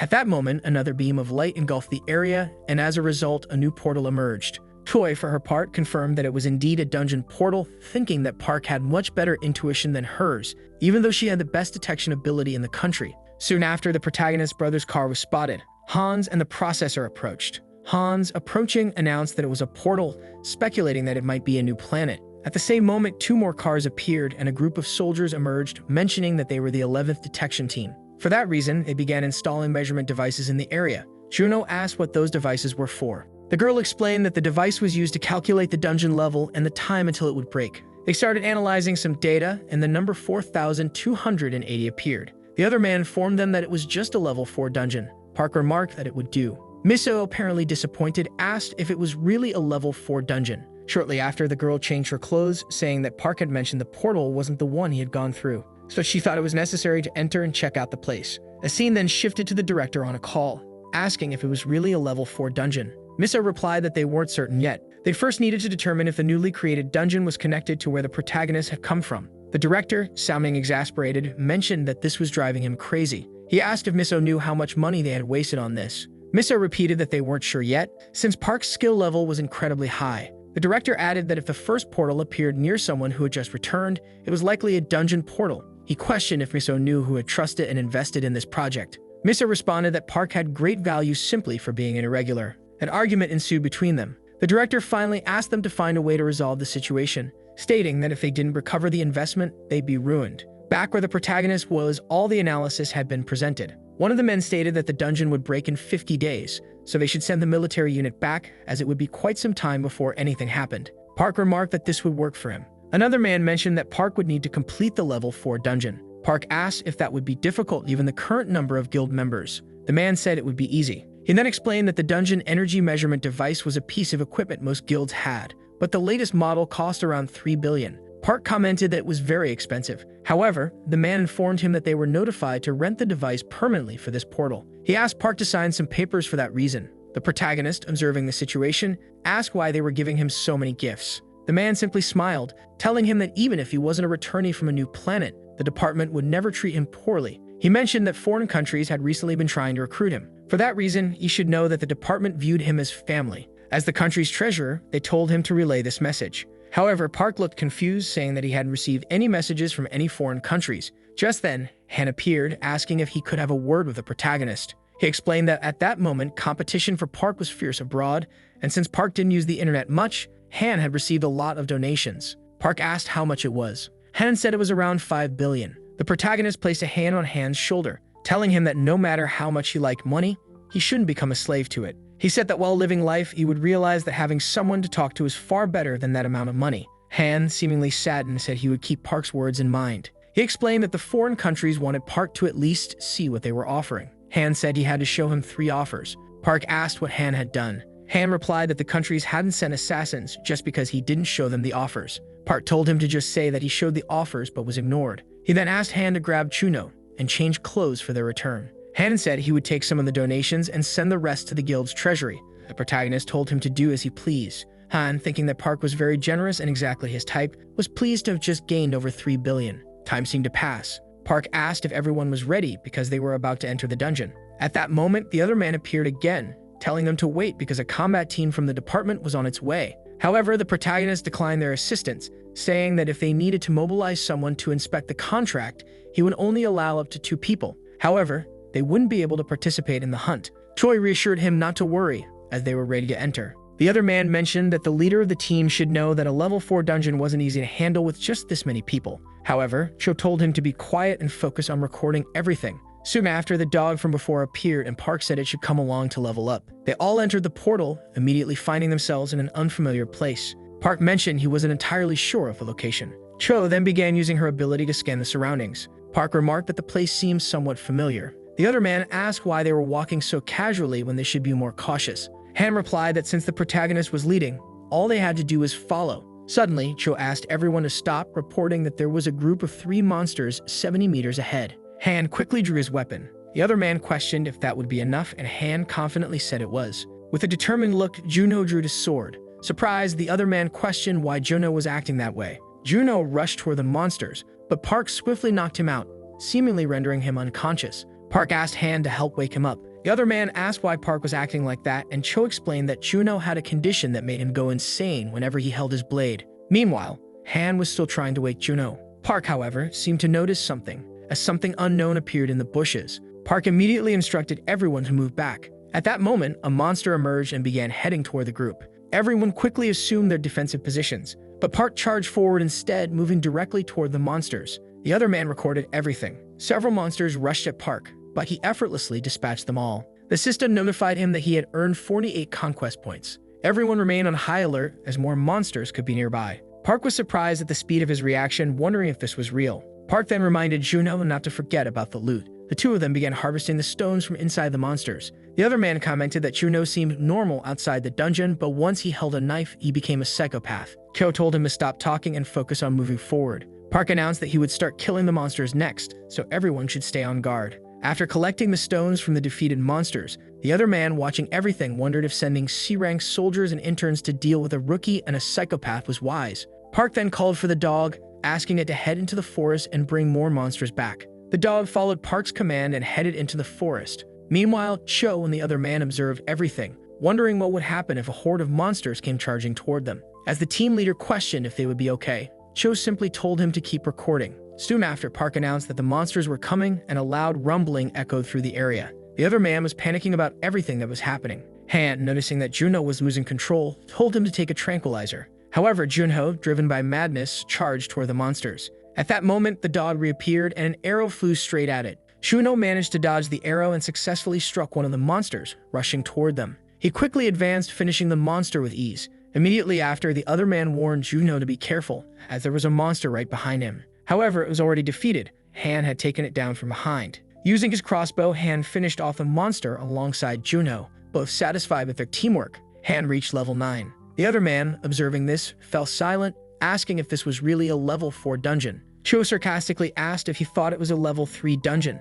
telling him to concentrate on recording and stop talking so much. Suddenly, the dog appeared to be on high alert and Park noticed this. At that moment, a monster emerged from the bushes, rushing toward the protagonist, who swiftly drew his dagger. The scene shifted to a car amidst a large crowd. The other man seemed to be welcoming the sector director, while Miso asked what he was doing and if he had a death wish, questioning why he hadn't moved out of the way yet. The young man said he would only move if something happened. They mentioned that not long ago, Captain Lee's combat team had entered that area. And if it was a combat team, didn't that mean it was a level 4 dungeon? The recently appeared dungeon was probably one of them.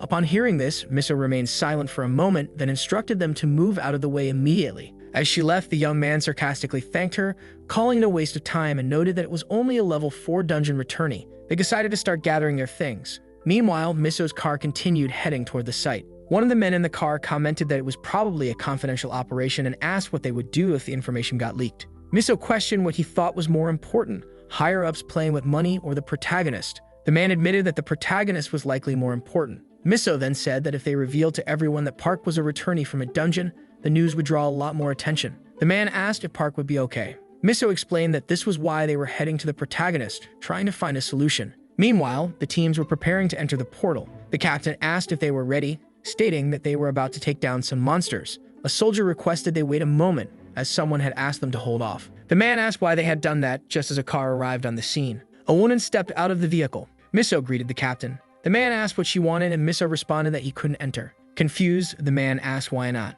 Miso explained that as long as Park hadn't agreed to cooperate with the combat team, crossing the portal wasn't permitted. The man, frustrated, asked what kind of nonsense she was talking about, given that the team had had to reprogram their plans and rush over in vain. Miso replied that certain things had happened, and for that reason, they couldn't enter the portal. The man argued that there was a flaw in the contract clause, asking if it made sense for only a reconnaissance team without combat experience to go in. Miso responded that they were planning to amend the contract and she had come to resolve the issue. It also involved something related to the director. Irritated, the man asked why everything had to be so complicated, while Miso suggested they continue the conversation in the car. The scene then cut to the director watching the news on his computer. He muttered that a mistake had been made as he needed to investigate a few more things before releasing a more formal statement. At the same moment, the man received a call, frustrated, asking why he still couldn't reach Miso. The scene transitioned to a building. The doctor from earlier was reviewing the protagonist's information, saying that Park represented a shattered dream of a planet in Korea, and that it was likely a pivotal moment in the story.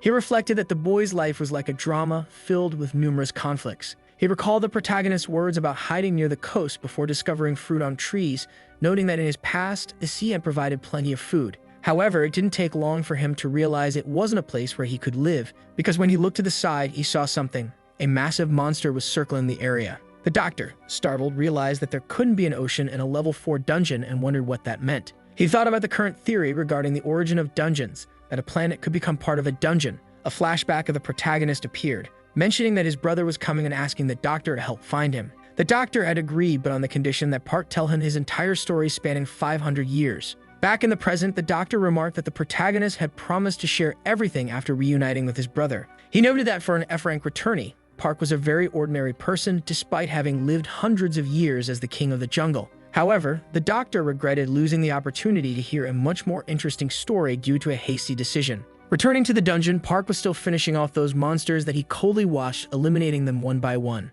The other man, observing this, said it was insane, as he could avoid an ambush like that. Park asked what the problem was, as he should help with the spoils. So the man started doing what the boy had asked. Sometime later, the group was walking through the dungeon. Koi asked what that place was, as it was strangely beautiful, and Han, in disbelief, said that the shining stone looked like a gem, but it seemed to cast a dark aura. Park said he had never been to a place like that and wondered why some things seemed so familiar. Soon after, the group found a different stone, noticing that there was an inscription telling them never to return to that territory. Meanwhile, Park was observing it, and Choi asked if, by chance, it was one of Han's pranks. With the boy replying that it wasn't, the girl said everything was fine. Choi asked if the guy was recording, and he replied that he was. At that moment, she noticed something as the protagonist was climbing to another place. Thus, the group ended up following him, where they found a different place because there was a cave. And so that place opened up. Han, in disbelief, asked what it was because there were several inscriptions on the walls of that place, being very surprised by what they were seeing. However, those inscriptions were very confusing, as they were completely different from what they expected.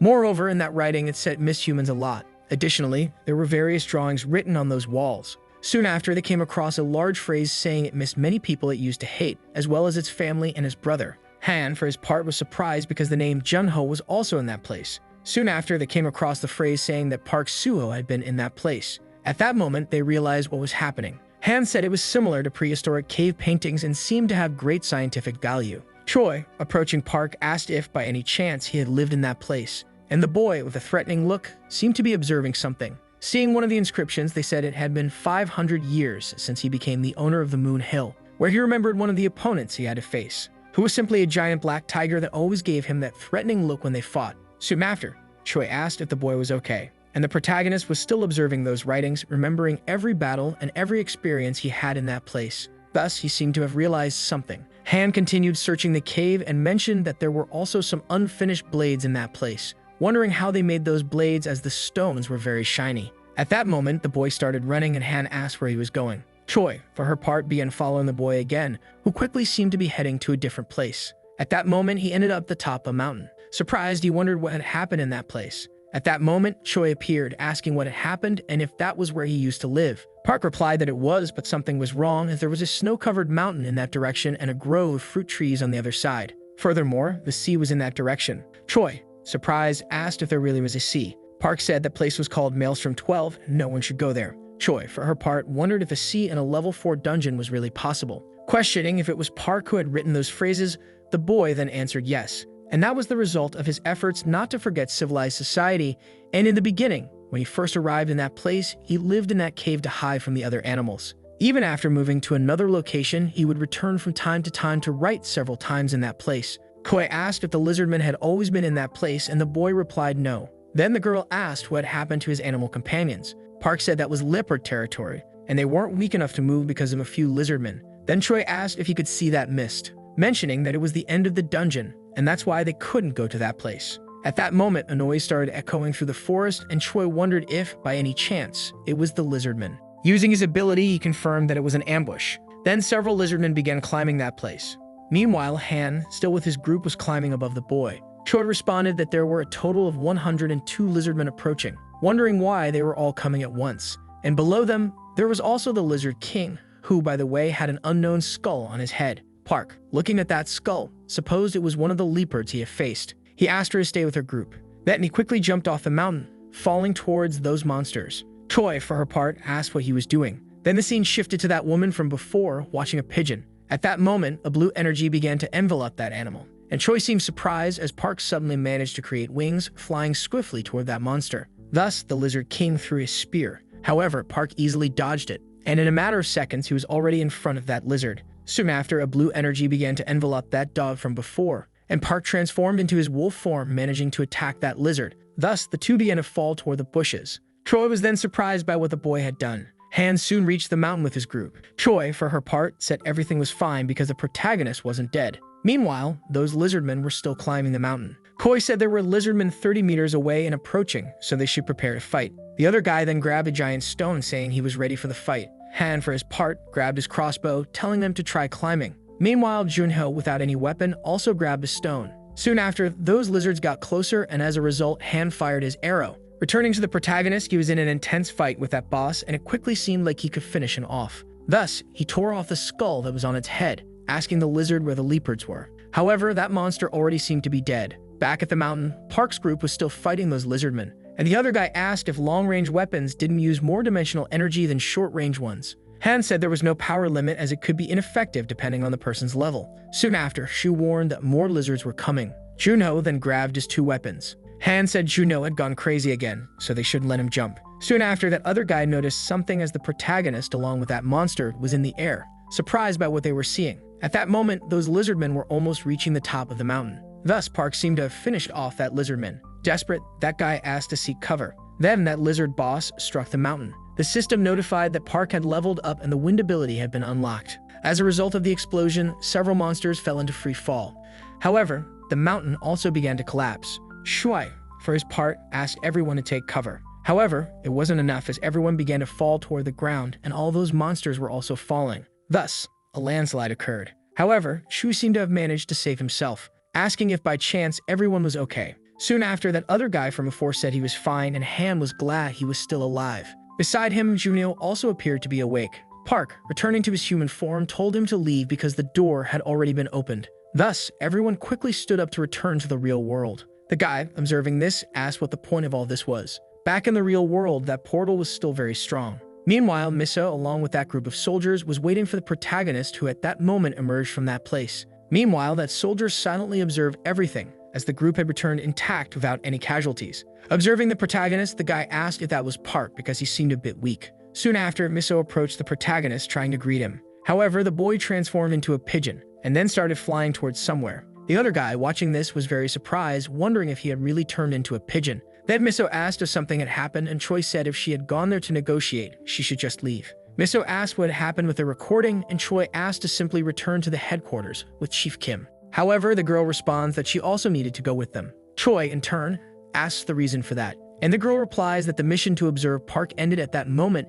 and for that reason, she was dispatched. Additionally, she had received a mission to assist at the border of the field near the north of Daegu. The other guy says that 4 members of the portal management would remain in that location, as that was the minimum required to take care of the equipment. Chuno, shaking the guy's hand, asks him to relax, as they would take care of them as guests. The guy observing the protagonist's brother is surprised, as in real life he was completely different. Then the scene cuts to the other guy asking what he meant by going back, questioning if he hadn't said they should cooperate with the protagonist, and Miso replies to just return and talk about his salary. Besides, the director was waiting for him, and for that reason, they should return right away. The man responds that wasn't the issue, asking why Park had refused to meet with them. Thus, a discussion between them ensued, and Han, along with Chuno, were watching all of it. Han says he was just irritated by the way that guy talked, and Juno asks to just leave. Soon after, the scene cuts to several buses heading somewhere. Next, someone calls Miso M exalted, asks where she was and if she had told everything to the press. However, the girl replies that everyone was retreating at the moment,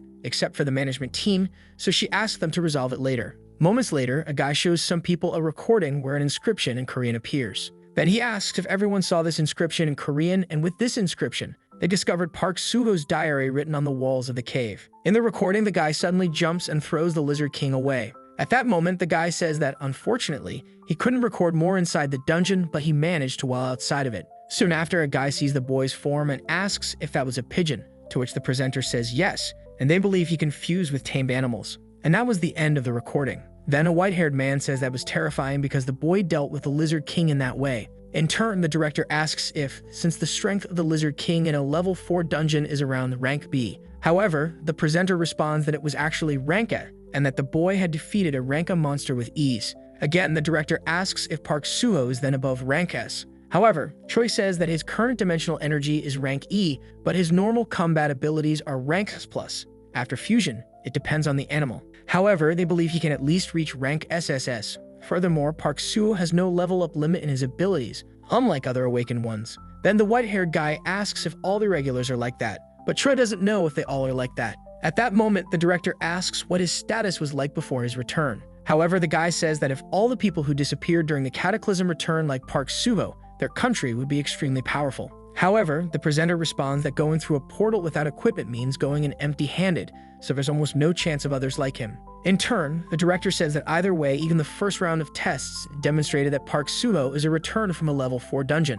But Choi replies that they can't be sure of that yet. Then the director says he doesn't want to believe it, but the fact is that it's not a new planet, and what's most important at the moment is the secret of Park Sooho's abilities that are inside that dungeon. However, he asks why Park Sooho is stopping the scouts even after signing a contract. Then the white-haired man responds that perhaps he doesn't want to share the secret of his power. But Choi defends him, saying that Park Sooho wasn't that kind of person. Then Miso asks if they don't think they should try negotiating a bit more. But the director asks what more he could possibly want. After all, they've already offered more than enough to the boy. At that moment, Miso responds that that's exactly why. Then Choi leaves the place apparently angry and wonders what they meant by the secret to Park Sooho's strength. In turn, the guy tells Miso that if she fills her squad 37 with 80 rank C or higher people, he will take responsibility and find Park Sooho. And the issues with the minister's investment would also be resolved without problems. Then the director says that even if they only take all the spoils, it already seemed very good. In turn, the guy says they would earn 3 times the usual amount and a 780% bonus. Next, the director asks Miso what they should offer Park Sooho to gain unrestricted access to the dungeon. However, Miso asks if they didn't already have plenty of that to spare. In another place, apparently a plantation, a child asks monk Myungjin if he was going to harvest the tomatoes from the field. However, the monk responds that not only the tomatoes but also the peppers and potatoes. As they enter the shed, one of the children says they will harvest 100 cherry tomatoes, and the other says they will harvest 200. Another child mentions that Jungyeon had said she would make roasted potatoes and peppers. Then they are ordered to each take a hoe to harvest the crops. However, while doing this, a man with sinister eyes seemed to be watching them from hiding. Then the scene cuts to a soldier saying they had 10 minutes until departure. Additionally, they should report the number of soldiers and conduct the equipment inspection.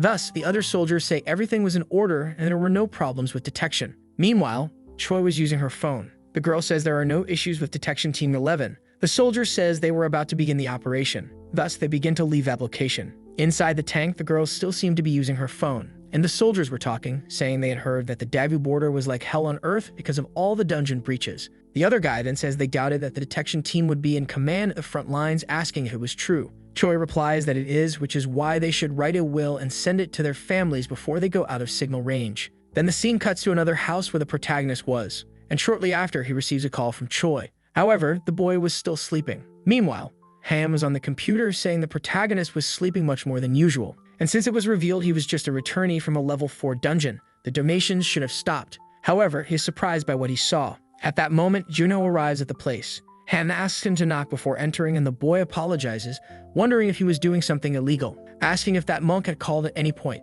However, the boy responds that he hadn't. Juno says he couldn't reach and wondering if something had happened. Han asks if he had reached divine enlightenment, but either way, he was probably having fun or playing with the kids in some way. Observing, Juno asks what was in his hand, and the boy responds that his grandmother said he seemed to be hallucinating due to a vitamin deficiency, so she bought him some supplements. Han asks if he didn't think the protagonist was sleeping too much, and the man replies that he was planning to wake him up. Meanwhile, in Park's room, the boy seemed to have already woken up and was looking at the giant tree in front of him, thinking that he had already suspected he could reunite with his friends when the portal opened. But the land he returned to was only a small piece of that place. Instead of meeting his friends, it was filled with red lizards he had never seen before, so he had no idea where his red wolf family could be. Additionally, his greatest enemy, Kuro, could be somewhere with that other giant gorilla he had fought before, wondering where they could possibly be and if they had fled to another place in fear of those lizards. However, he changes his mind instantly, asking if it really mattered, because if they were destined to, they would reunite one day.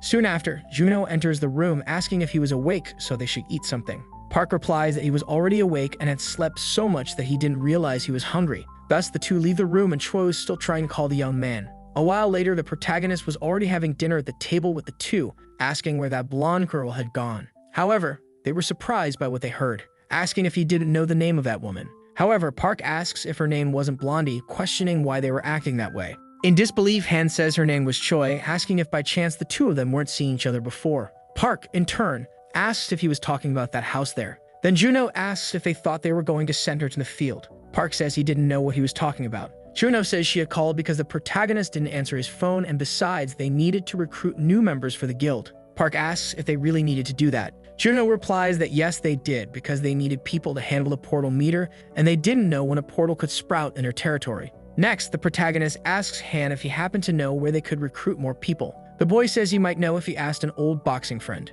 Park asks if that monk had come back before. Juno replies that he hadn't called either and hadn't said where the elderly orphans were living in Seoul. Irritated, Han says that monk was still not answering his phone and he wasn't someone who did that. The scene then cuts to the battlefield, and meanwhile, Choi was still waiting for her orders. Looking at her phone, she realizes she was in the red zone with the necrophiles, wondering if that was on the original route. However, she forgets everything and ends up turning off her phone. Then the scene cuts back to Park, realizing he had 2 missed calls from that girl. Soon after, he tries to call her. However, that number was already unavailable. The scene then cuts again to those tanks heading to a certain location, and around them were several zombies surrounding that place. Meanwhile, Park was still trying to make that call, and Choi's phone was apparently covered in blood. Thus, Park realizes she simply wasn't answering. Soon after, a car arrives at the protagonist's residence, and Mai-Soo tells Junho they had just arrived, asking if she could meet with the protagonist. The other man, looking to the side, finds Park, who was sitting in a chair looking at something. Park asks if it was about the inspection. Mai-Soo responds that yes, it was.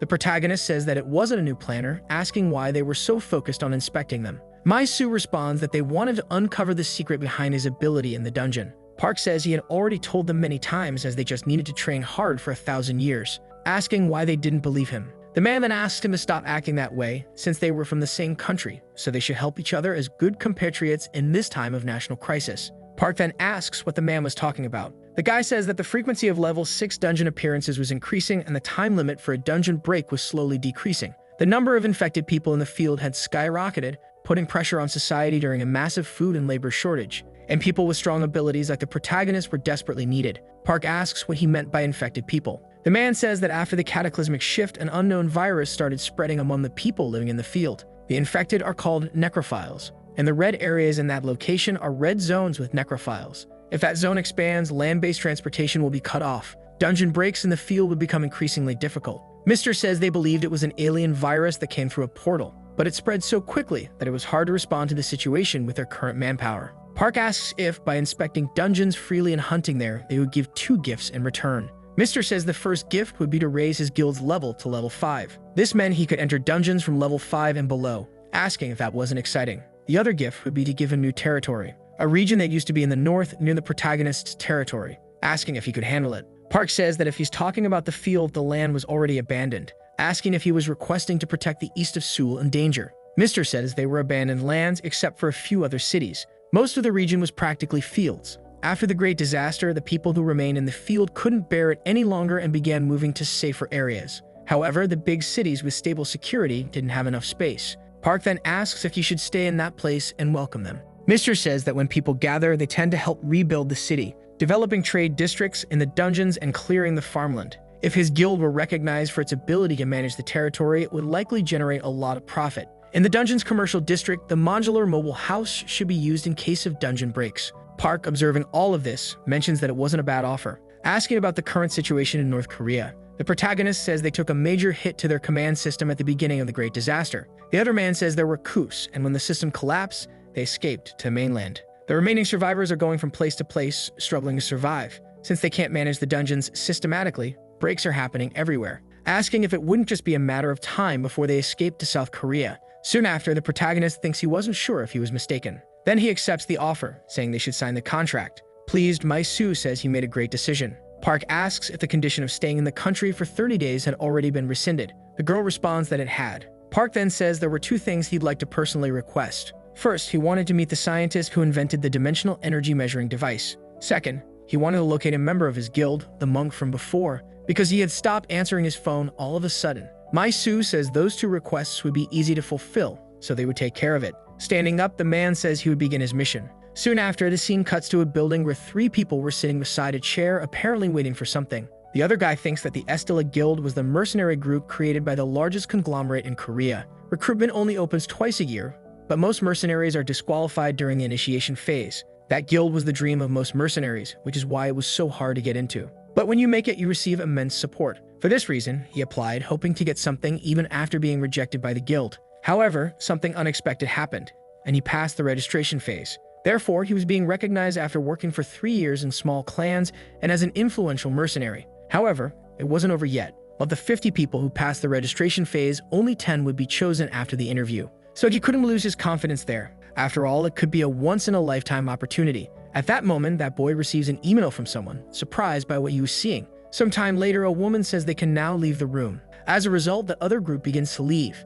That man says that the open recruitment this time had been very poor, so the candidates were quite ordinary. The other woman says they would be good as porters, as they would treat their supplies as if they were their lives. The other man says he found a swordsman. That man had plenty of experience. His name was Zhang, and he had worked for 3 years but was still in rank E. The guy says if his awakened ability is fencing, it could be worth training him, so he would take that man. Thus, the other man tells him to let the next group in. That guy then calls for numbers 46 to 50 enter the room. The interview apparently began again. The other man asks why there were only 4 people there and where Zhang could have gone. The boy replies that Zhang suddenly left for some reason. The scene then cuts to that boy's phone from before, because Park had sent him a message asking if he wanted to join his guild. That's why he had left the interview. Supposing he shouldn't think about the offer and just accept it. After all, it was the guy who had saved his life and the most talked about figure in all of Korea. Soon after, the scene cuts back to that tank again, heading toward the battlefield. The other soldier says they should stay alert because they didn't know when they might be ambushed. Meanwhile, several frightening monsters were surrounding the area. The soldier says the roads were becoming more dangerous, so they should have stayed on their usual path. The other says there was nothing they could do as they wouldn't arrive on time if they took the normal route. Soon after, that soldier calls his friend over because he had come across something very strange, wondering what it could be. Looking more closely, he realized it was several zombies devouring the body of a monster. With a menacing glare, the zombies were watching the tank. The soldier says to turn them into dust with the rocket launcher. However, the guy says that if they shoot, the necrophiles would become highly agitated. The man says they don't have time, so they should fire. If they manage to get out of that place soon, they would be in the military operations area. Following the captain's orders, the soldier starts preparing the shots. Then the captain orders them to open fire. As a result, the missiles are launched. So the video ends here. If you don't want to miss the next part, activate the notification bell, and see you next time on Tob's channel.